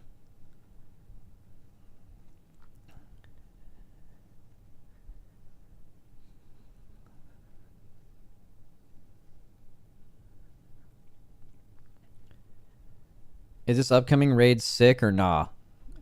I think so. I mean, we can look at some of the... Where's that, like, YouTube Millie from the West? Is his YouTube gonna come up from that? No. I watched it recently. It's just Millie. It's just Millie. That's the name? Millie with no E? Okay. Here, let's look at this raid, and let's try to answer your... Try to answer your question by not talking about what the bosses do, just purely looking at them. Wait, I can't find his YouTube. Are you sure it's Milli? There's a lot of artists named that, apparently. Wow? Millie Wow? Yo, found it. Here we go. Come on, man. Alright. Pure vibes and aesthetic. What does this raid look like? First boss. I mean, I feel like the first boss passes this test. The moving wall with the arcane shit and the blinking, but the intermission, bro, right here. Wait a second. I feel like it's a pretty iconic WoW aesthetic too, right? Because you have, like, remember those, like, BC dungeons? I feel like are maybe the closest related to at least the color scheme. I feel like it looks kind of sick. Alright, second boss. What does the second boss be doing? Little spider, some webs. The aesthetic here isn't super awesome, but pretty easy to understand fight. Last phase, you're, like, moving around the middle. Right? Eventually the room is, like, completely covered. Oh, we're getting a top-down caster PV here. Very epic. So you can't see any of that, but yeah. So second boss is kind of aesthetically whatever. I feel like third boss aesthetically is pretty cool, though. Look at these little balls that come out. Like, they had to do an ad fight in the raid, and this is what they decided to do. I think it's pretty cool. It's not like crazy target count. You get these little dodges. This looks kind of cool. Like, if you're just a super casual looking at the raid for the first time, like, does this do it for you? This looks pretty... I mean, this just looks nice. It looks easy to understand. Oh, I got a line. I take it to the thing. Okay. Animations are nice. Actually, okay, they could probably... they could probably cook the knockback area denial animation a little bit, if we're being honest. Those are, like, super basic. MS Paint. Okay. And then you just fight some ads. I do feel like this fight is probably missing something, though. It's just weird that you repeat it and, like, nothing changes. Like, I guess the area denial is why it should be different, but... Forge Reaver Araz. Okay, aesthetically, this guy is fucking ultra cool, right? You get, like, these purple pillars shooting at you. You get this black hole. Ads go through the black hole, cleave them down. There's an increasing amount of, like, stuff you dodge. There's this ad, you gotta kill the collector. And then the intermission, And last phase. I hope you get to see the last phase. You probably do. I think they get there and like kill it pretty quick. Here. Fine, let's go to intermission. Oh, this is sorry, this is melee POV where they're just looking at one collector, but there's like decent dodges from the middle. Little even cleavens. And you get a damage amp. A lot of damage amps this expansion, which I think are fun. I think anytime damage amps come up at a time where people naturally have cooldowns up and they're not like basically the only time damage amps aren't fun is when your class sucks because you're not good at them, but most people are pretty good at damage amps, DPS classes, or can find a way to be good at them. Or if like your cooldowns don't come up and they come up at a really awkward time and you either have to hold CDs for really long or like your specific class has to and everyone else naturally lines up. But they're like pretty routinely making them line up pretty cool. Oh, Twix apparently said on this fight that's not true. Damn, get owned, buddy. In chat, 7 says, I hate damage amps. They force you to think. Yeah, I fucking hate thinking. Fuck. All right. All right, but the thing I was going to point out aesthetically is the last phase of this fight. You do this last intermission. There's much more swirlies. Man, it does look visually intense with that many swirlies, huh? But whenever I see this, all I think about is what this would look like before last tier's swirly update, and it would just be so much fucking worse. But look at this last phase, dude. You're getting sucked to the middle. Perma. So I guess if you're a caster, you're like, I don't like this. But visually, it's sick. You can't see it because they're not looking at it, but there's a big black hole at the end of the room, and the suck is ramping, and you can't get sucked into that shit. That would be so bad. Okay, visually, not talking about the fight's quality, but visually this boss is just probably looks like... Actually, I don't want to put it in your head what you guys think it is. Maybe it's visually cooler than I think. Like the fact that it's like so thematic to Demon Hunters, like you're soaking their fragments, their soul fragments, your... this new spec won't mean anything to you, but it's spell vomit. Yeah, like basically... and I didn't want to put this into the ether because now this will be all you think about, but most council fights, when you just look at them, is just mechanic vomit. Because kind of the only way to make things interesting is to have like mechanics from one that interact with another, and you can counter one with other things and like with the elements, and they love doing shit like that, right? But like when you look at that, like with your eyes, you know, it just looks like what the fuck is happening on my screen. There's just too much shit. It's not visually clear. It's just seems like everything's just fucking happening. I want to say this is like a little better than that.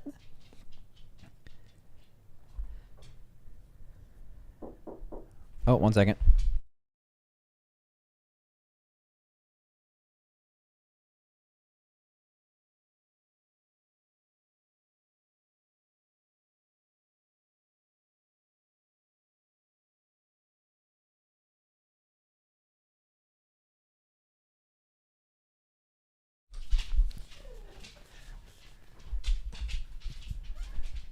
Okay.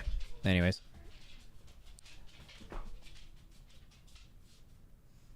I mean, I don't know. Is this better than just mechanic vomit aesthetically? What about the first intermission? This is kind of cool. Dude, talk about mechanic vomit. I hope they make it to the enrage of this fight, because that's truly like... Look at this. Think they're about to do it? Yeah, they're gonna do it. Look at this shit.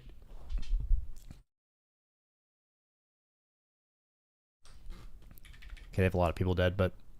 Oh, no, this is not the last phase. Oh, no, here we go. Oh, yeah, this is it. This is the enrage, dude. All three at once. This isn't hard to see, by the way. Boom! This is good. I mean, it looks worse than it actually is because this is something you're supposed to beat or kill just barely during. Their room wasn't clear, which doesn't have to be the case. You can soak all of that.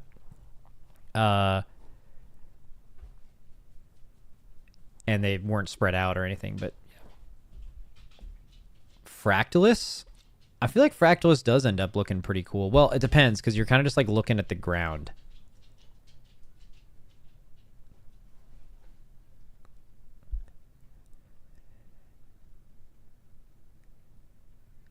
You like the wall management? Yeah, that's what really, when it comes to ranking this boss, I feel like it's going to be really hard to come up with a ranking that makes sense for everyone. Not that you have to, but I don't know, like I think the how you would do the walls is really cool. And it is. And then when you get to this boss, you will never think about that. You're just going to go where an arrow tells you to. And mechanics are just going to happen, but you're not going to be sure why, you know? These are just one of those bosses that it's hard to appreciate at every level.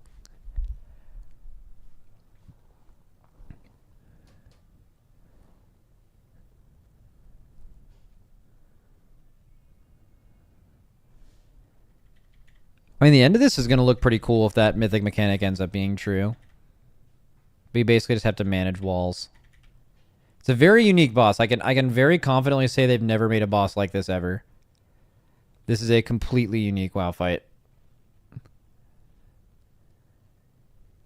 And anytime I'm cool with them, even if this ends up being a swing and a miss, and it could miss. This is late in the raid. Like, if they don't get this right, you know, that's a big miss, right? This is in the Sludge Fist spot, third to last boss. You know, it'll depend, but I would rather them swing and miss by trying completely unique WoW bosses than, like, pretty much anytime they do that, I'm a fan. It's probably just going to lead to them making better bosses in the future. Because they can take something from a boss when they really cooked that didn't work and take part of it that worked and add it to a boss later, and it's great. Do you actually think Soul Hunters is optional? No, I think Soul Hunters is probably going to be done in the race basically as if it was required to kill the last boss. Most likely. Basically, the only thing that's weird about it is the fact that it's labeled optional, and I still just don't get it. But it's okay. I've gotten over it. We're okay.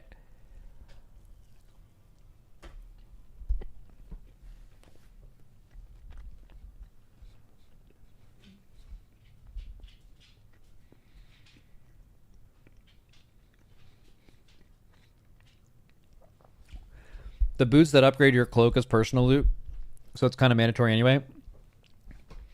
They're not personal looted. They're more like Omni tokens in a way, but yeah, they no, so you can get them on normal and heroic. So killing them on mythic, if you're talking about the race, they are like, it would only be a heroic to mythic upgrade as far as like stats on boots, which is not mandatory. Now, if you're talking about for everyone in the community, yeah, they drop a tier piece and they drop a good boot item. So you want to kill them on like normal and heroic and stuff. But like, at least when I'm talking about optional, I'm referring to like the mythic race. The reality is this: if you kill this raid in 1 week, maybe you don't kill it. But if you're killing it in 2 weeks, and it's the day before the reset, and you're like, okay, we could get a few more pulls on this boss, or we could go kill this mythic boss in a couple hours at most, or something like that, and we're gonna get extra 4 and 6 vaults on people. We're gonna be getting some eye level for next week, because at that point, killing it once is like killing it twice, because you're gonna kill it on that day and then you're gonna kill it in the reset. So you're actually getting 8 pieces of mythic loot, which is like that starts becoming worth your time for sure. Where if it's just 4 pieces of mythic loot, you know, you could skip that if it meant 2 hours of progression time, really. But because you're killing it right before the reset, you would kill it in the reclear too. So that would be worth your time. So I think it's probably going to be killed late reset 1. Or if it's super easy earlier. The only thing that's kind of interesting about Soul Hunters at all is who is the first guild to pull it on stream. Because I can tell you from my perspective, it would be weird for us to do on stream. Because like, with a boss you don't have to kill, but you probably will eventually if it's looking like a 2-week raid. You know, you just don't want to be the guild that has to waste time. Like, ideally, what I would love to do is progress Fractalus or progress Nexus King and allow literally any other guild to go, even if it saves us 15 minutes. I would rather some other guild go there and figure some stuff out for us so we don't have to, and then we can go in and kill it faster. That's ideal. You'd rather do that at any time, right? But the question is, who's the first guild that does it?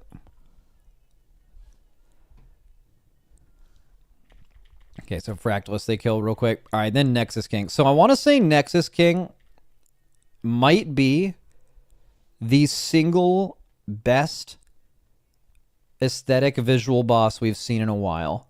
It's got it all, dude. It's got it all, truly. It's got like the soul mechanic in P1 you got to look at. The dodges. Like this is just like, bro, if these things will basically one-shot you in Mythic, this is going to be so hyped to watch. And then after every single one of these soaks too, you have to like look at your souls. Like just watching this is very rewatchable.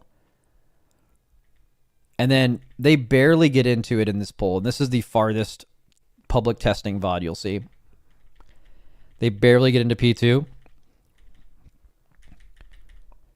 And then you have this shit. Can you imagine the people who just tune in for the race and don't pay attention to raid testing the first time they see this shit live? The beam patterns. Like, bro, there's not a lot of WoW bosses that look like this. This is pretty fucking cool.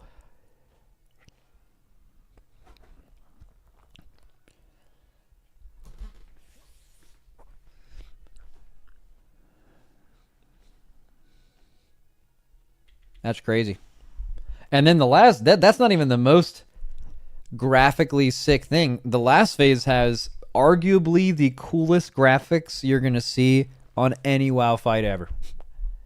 Is there a, like, heroic VOD I can see from some guild being there? They probably don't upload their non-mythic stuff. Have you seen last phase? Yeah. Yeah, we made it to last phase of Mythic, but you don't need to see Mythic. There's last phase heroic stuff, which has mostly the same things as far as visuals are concerned.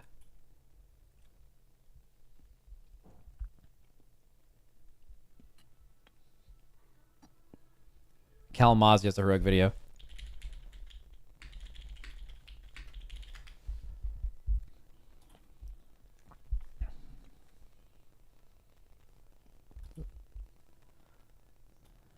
Okay, he's explaining it. No explaining.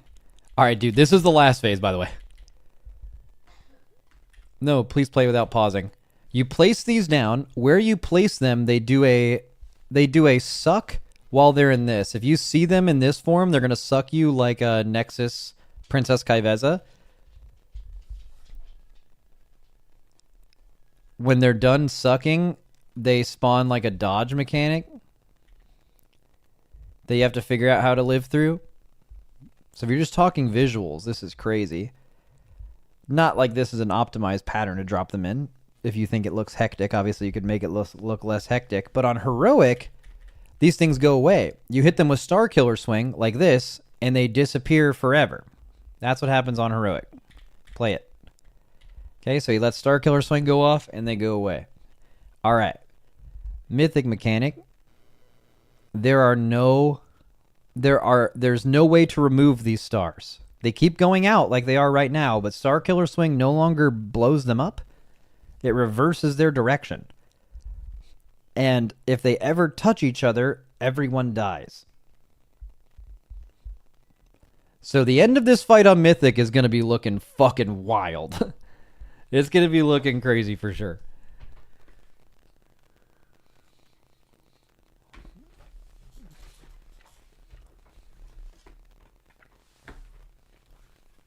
Have you seen Dementias yet? No.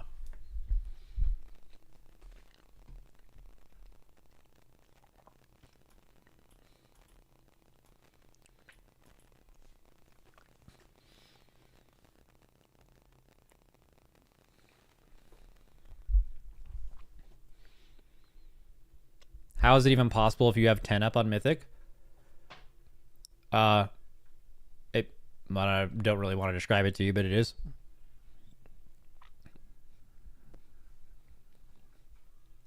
You make them all go in one direction. So every time sets of 3 go out, there's every time orbs come out, these like orbs right here, these black holes, it spawns 6 of them, and 3 go one way and 3 go the other.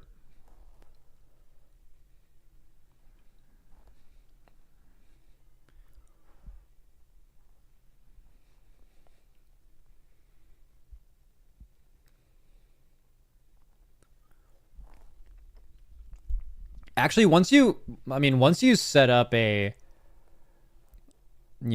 something to actually workshop how this would look, and you look at all the options you have and stuff, which it takes some time to get that working and stuff, but I mean, it all makes sense. It's gonna be really cool.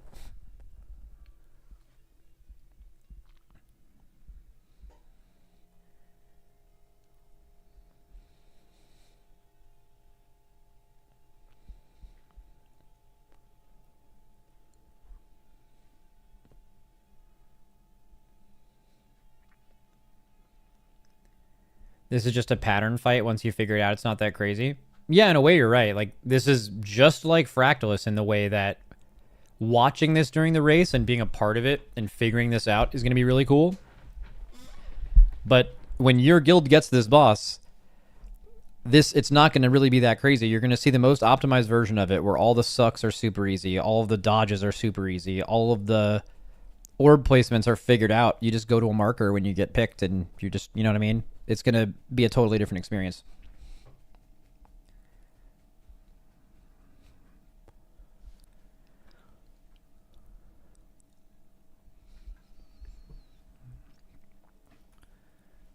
All right, cool.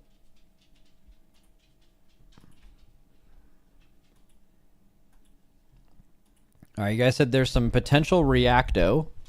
8% missed. I'll wait till my food gets here for that. What is Automatic Jack doing? Is he still playing the season? Oh, PTR keys. Okay. Or is he making his guide?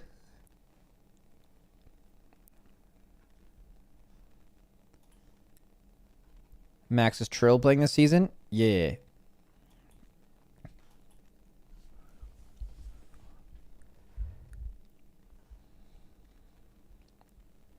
Max, as a new player trialing in a top 50 worldwide guild, what would be a piece of advice that could help me perform under the pressure?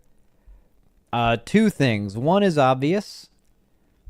The other is less obvious, and you have to be willing to record yourself, but I'll start with number two. Number two, watch yourself play, record yourself locally, and then just watch it, and then just pay attention to the decisions you're making, and look at your UI, and make sure there's not part of your UI that's confusing, or stuff you never pay attention to. Anything you never pay attention to, remove it. And anything you feel like you're not seeing well, get some kind of visual aid for it. That'll help you perform better under pressure because you're simply reducing your cognitive load and you just can focus more on everything around you. And then performing under pressure in general is just about being prepared for the situation. So if you're trialing in a top 50 guild, what could I advise you to do? Play the game all the time. Play the game all the time. Play the game when it's hard.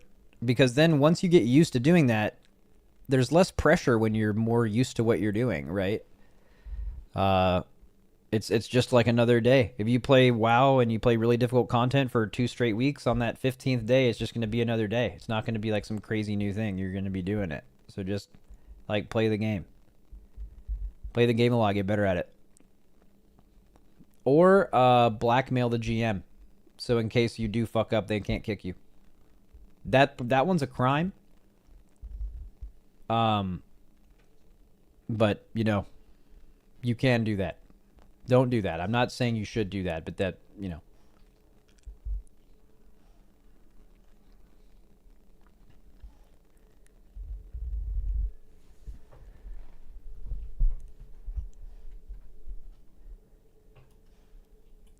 Or just drink like an absurd amount of Monster. That'll help. I by the way, definitely don't do that. You're going to stop that bit right there because then, that could... Don't do that. Don't drink too much Monster. Like, drink a lot of Monster, just not too much. You feel me?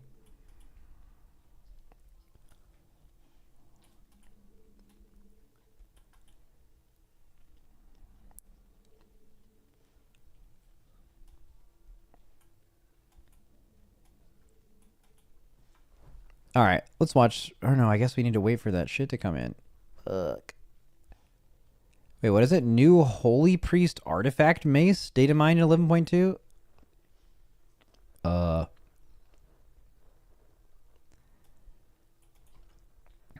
We've data mined a new one-handed mace with a model reminiscent of this. Were they doing another Lego? Legion Remix. These are just Legion Remix rewards. Yeah, that makes sense. Nothing to think about there.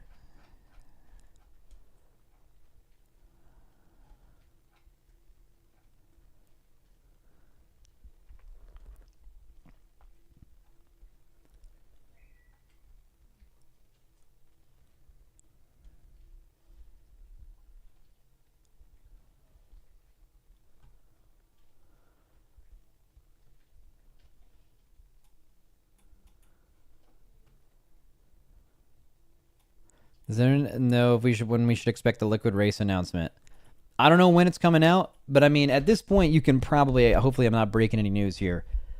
When the new season and patch comes around, which has been announced by Blizzard, you could probably assume we're going to be doing that. So if you want to, like, set your calendar, like, you don't need to wait for a Liquid announcement. You can just be like, well, they're probably going to be raiding when that raid is out. You know what I mean? Yeah. Make sure you're sitting down for that.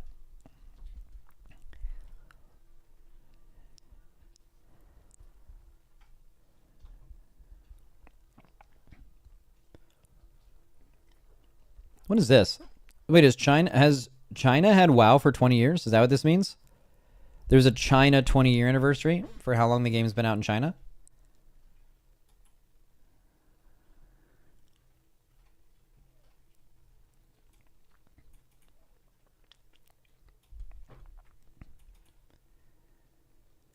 China's getting a new classic game. Speed Classic Canada Mop.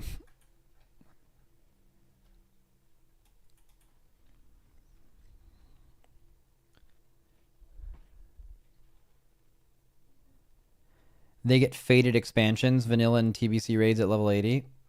Oh, that's interesting. That's so... I mean, are they basically entirely developing that on their own? Or is Blizzard doing that for them? I mean, it has to be on their own. Described as a raid rush experience, Titan Reforged combines Classic, The Burning Crusade, and Wrath of the Lich King into a single game mode with content from all 3 expansions scaled to level 80. Okay.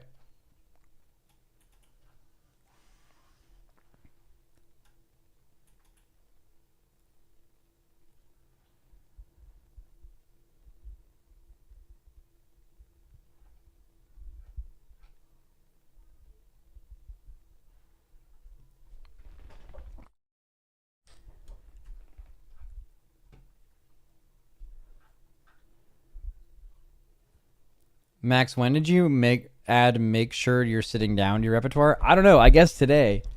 I have not done that until today. But I remembered it from a Jet tweet. There was some stupid tweet around the race. Just some, like, EU reply to something. And, no, it wasn't even... I forget exactly what it was. This person was just making a very confident statement about competitive WoW. I think it was off a Reddit thing. And then he responded to him on Twitter, and I thought it was so funny. He said, now... make sure you're sitting down for this, for what I'm about to tell you, but you're brick stupid or something. I think that's exactly what he said. And I just thought that was hilarious. And then I don't know, just randomly today, I just said it. Not the brick stupid part, but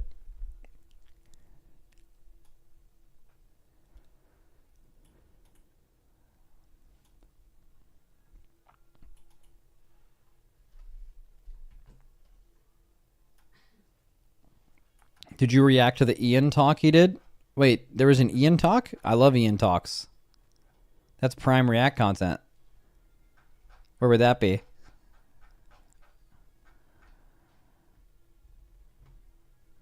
What's that called?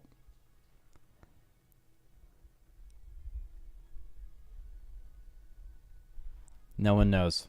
All right, that guy made it up.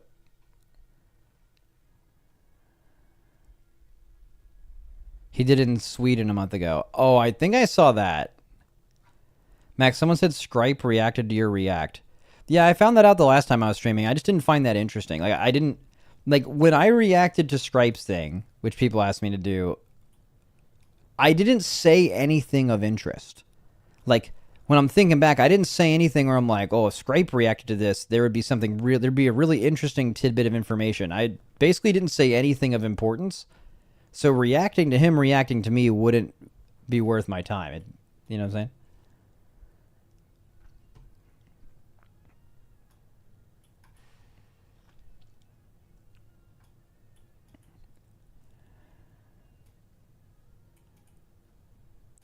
When are you going to join the Chatter Mop Guild, Dorkin? I'm not. Man, I should want to play Mop. I just don't. I just don't care. Do I care? When is it coming out? July something? Like 2 weeks from now or something?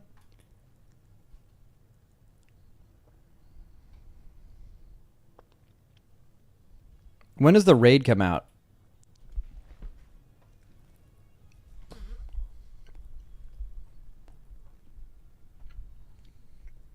31st? That's too close, bro. Actually, it's Mogish involved. It's probably one-shot that shit.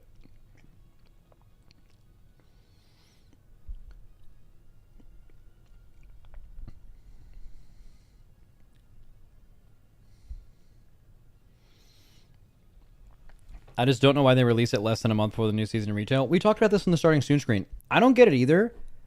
The only thing I can think of is it's intentional. Like, you would assume if there was a ton of people looking to play retail and mop that they'd be really upset to have them both released so close like they are. But, like, Blizzard has a lot of choice over when they release stuff. So I imagine there's one thing they're probably not doing, which is like, whoopsie, we released our 2 things that we release ever.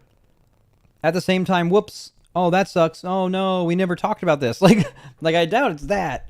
It's probably that, you know, whatever it is, it's intentional. So I'm just making shit up. But maybe they have data that people play new classic releases for a few weeks or something. And then they're also really likely to like play retail after that. So maybe they're using the classic thing to get more people to play the retail season.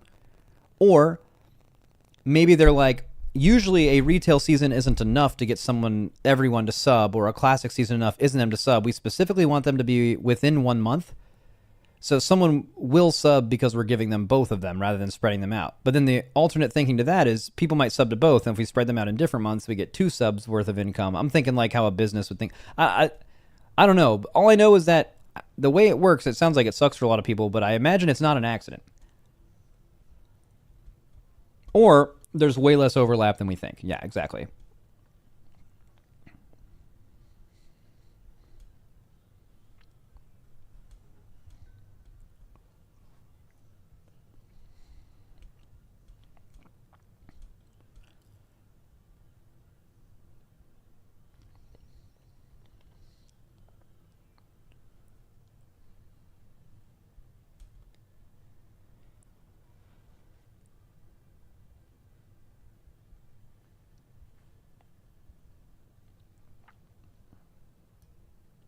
They want both classic and retail active at the same time before the August expansion announcement. I mean, okay, maybe I'm wrong about this, but do you guys remember Dragonflight Season 3 launched like the Tuesday after BlizzCon? It was like less than 5 days after they announced everything for the War Within and the World Soul Saga, and then Dragonflight popped off. So if they're announcing it at Gamescom and this is so close, isn't it interesting that they decided to release the retail season before that? I feel like releasing it after that would maybe build similar momentum or something. I don't know. I'm not complaining. I like getting our patch when we're getting it, but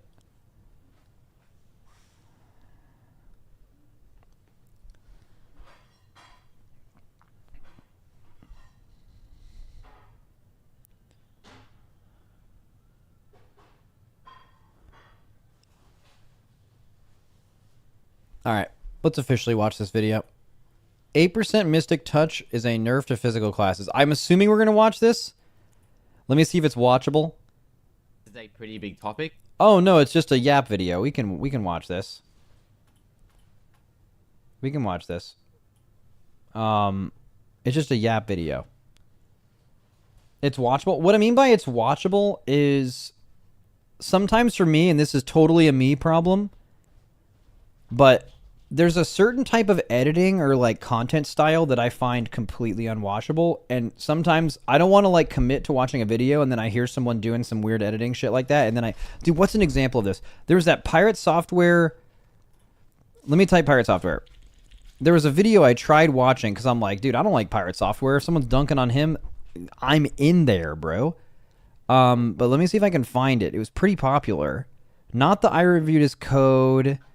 It was like game dev opinion on Pirate Software or something. You guys know what I'm talking about? Pirate Software game dev. This is it.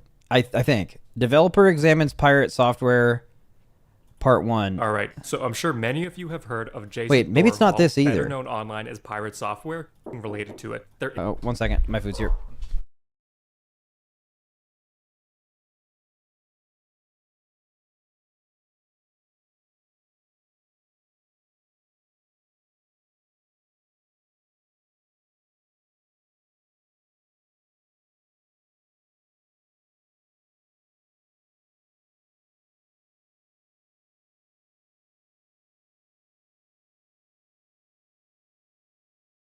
Go to history and look. Yeah, I could.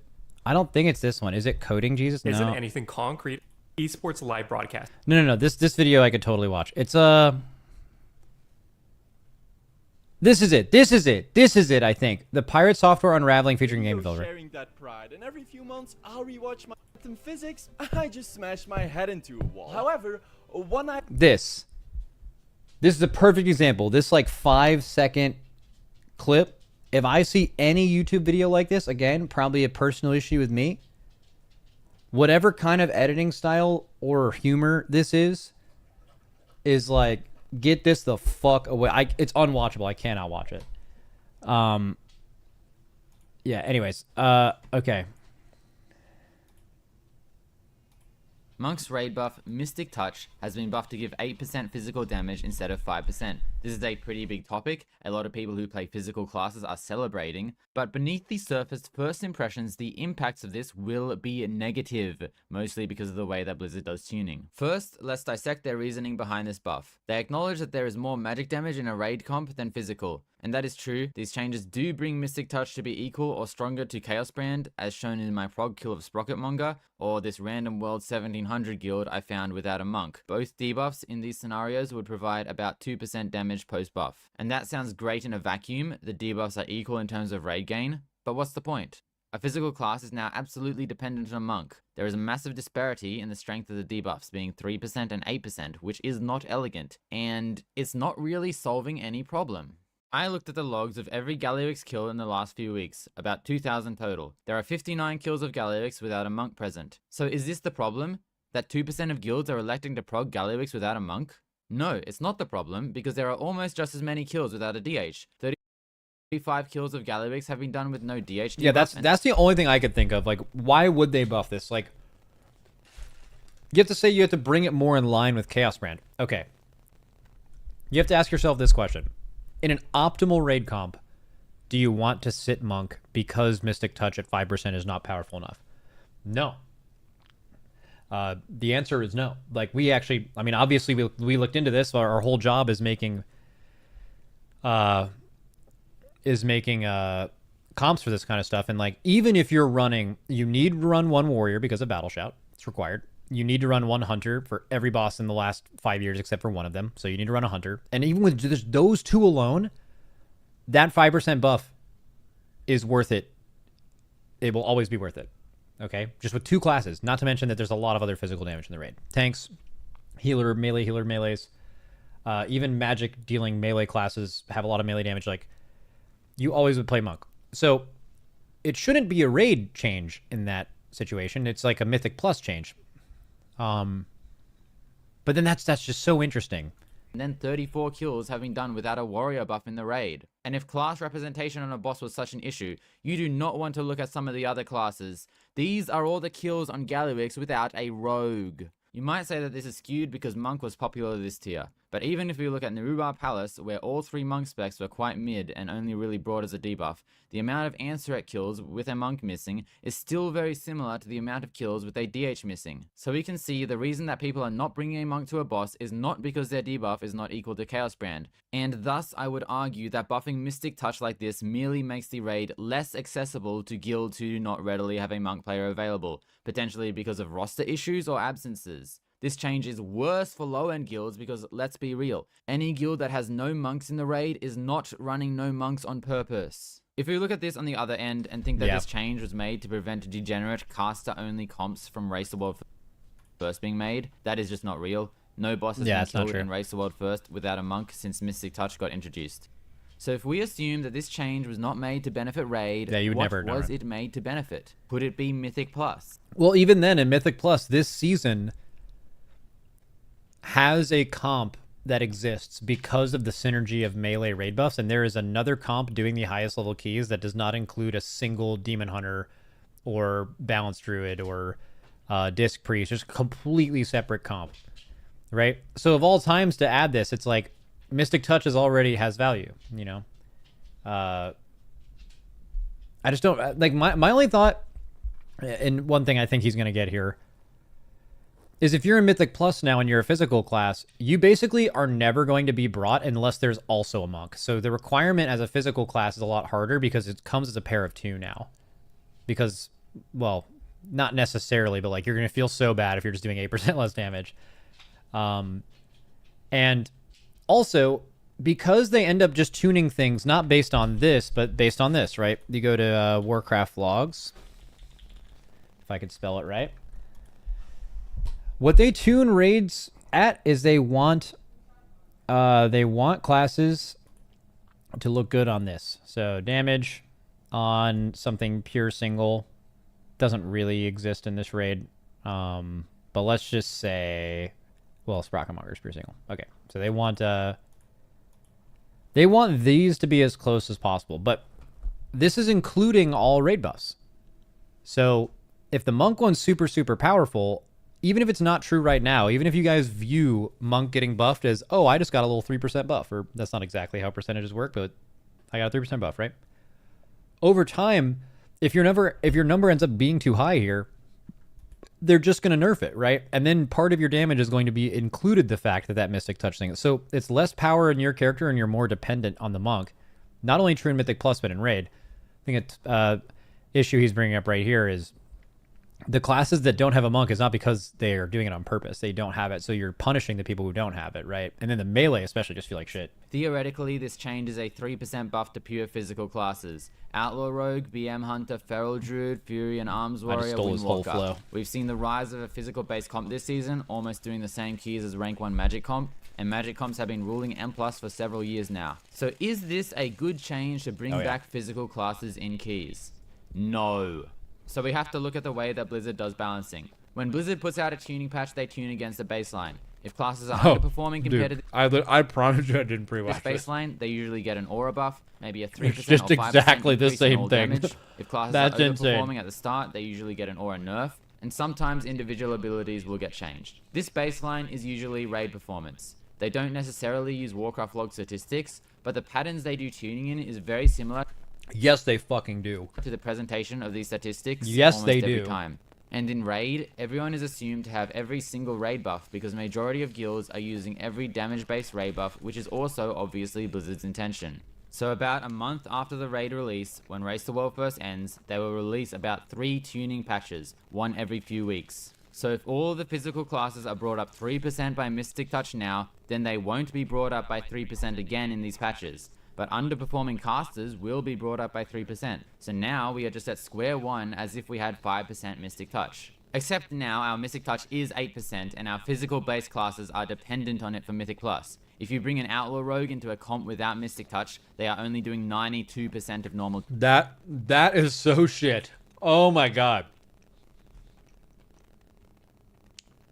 Just imagine. Everyone cares about doing damage. Just imagine you queue up into a group and there's no monk in it. You just feel like absolute shit. That one class matters so much.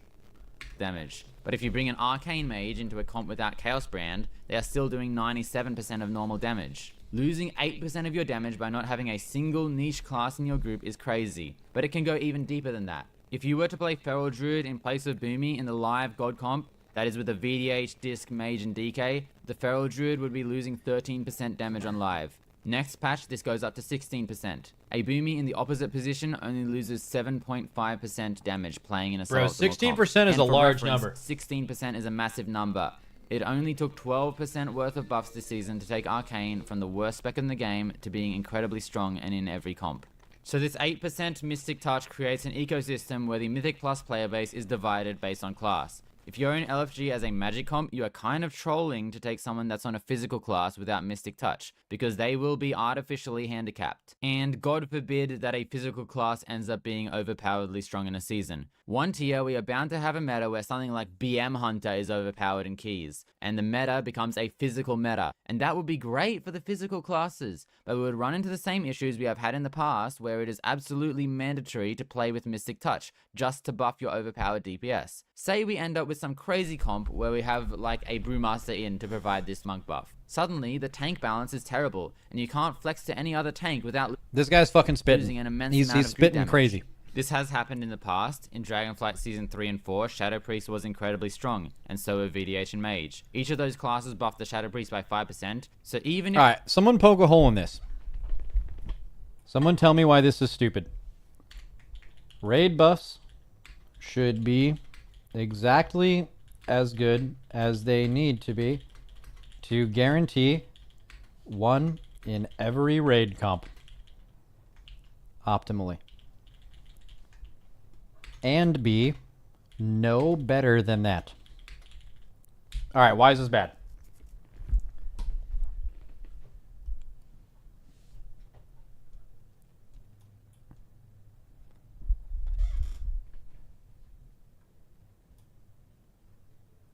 Tuning's hard?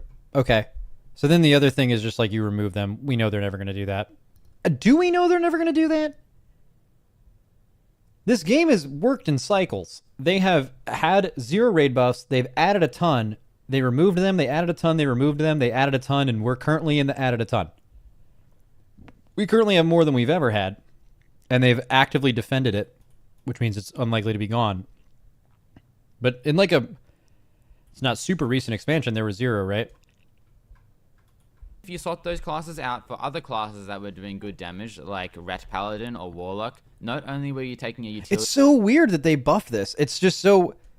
Maybe they'll just revert it and all of these think pieces wouldn't have mattered. Well, they would have mattered because it maybe would have gotten them to nerf it. But I mean, you do have to ask yourself the question of like... Them making this buff is kind of only having a negative interaction for everyone who plays the game, including the people it's supposed to help, except for people who just care that they got a buff for like basically the new season, like the beginning of the new season only, but not for the rest of the game, like short-term thinking. You could be happy. Maybe monks are happy, right? I guess. But like, it's kind of just going to be negative. hit, but you would also just lose a lot of damage from the group buff. And in response to this, they actually did nerf Chaos Brand and Int down to 3%, and this is widely regarded as a good change. DH and Mage are still being played on every boss in Raid, they are both still currently in the meta comp, and they both still just have the strongest Raid. Yeah, because they got closer to this. Those are still good to bring. If you were to nerf any single Raid buff, and it included that class still being brought into Mythic Plus and Raid, then it was a good nerf. Buffs, but feel less mandatory to have in the group if you are trying to make a slightly off-meta comp. So we took a step forward, and now we are taking a step back. Ranged magic classes can pretty much play in whatever comp they want, while physical melee are forced to only play in a very specific buff-filled comp. I mean, I play Pretty bad monk, for so pugging W. Or playing with your friends. And because we are in PTR, they are definitely doing a lot of balance patches soon. MM and BM Hunter are currently overperforming in Raid and Dungeon testing, so those specs are already looking to get nerfed with respect to the 8%. Yeah, those classes got nerfed crazy style a couple days ago. There might not even be a brief period where a physical comp is on top, even with this 8%. And you have to admit the timing of this is hilarious. We just came out of a tier where 5 monks were played on a boss in World First Prog, and there is endless drama from the DK community about a raid buff, and then they go and bring one of the existing raid buffs up. Although I will say on this front, I definitely think adding more raid buffs will not help the game for a lot of the reasons I gave before in this video. So the question is, if buffing Mystic Touch is not relevant for the participation of monks in Raid, and if buffing Mystic Touch does not help physical classes in Mythic Plus, Then what are we buffing Mystic Touch for? And then he just ends it. W video. I thought he was about to go on like a little having done ending without rant, a but warp. nah, he just ends the fucking video.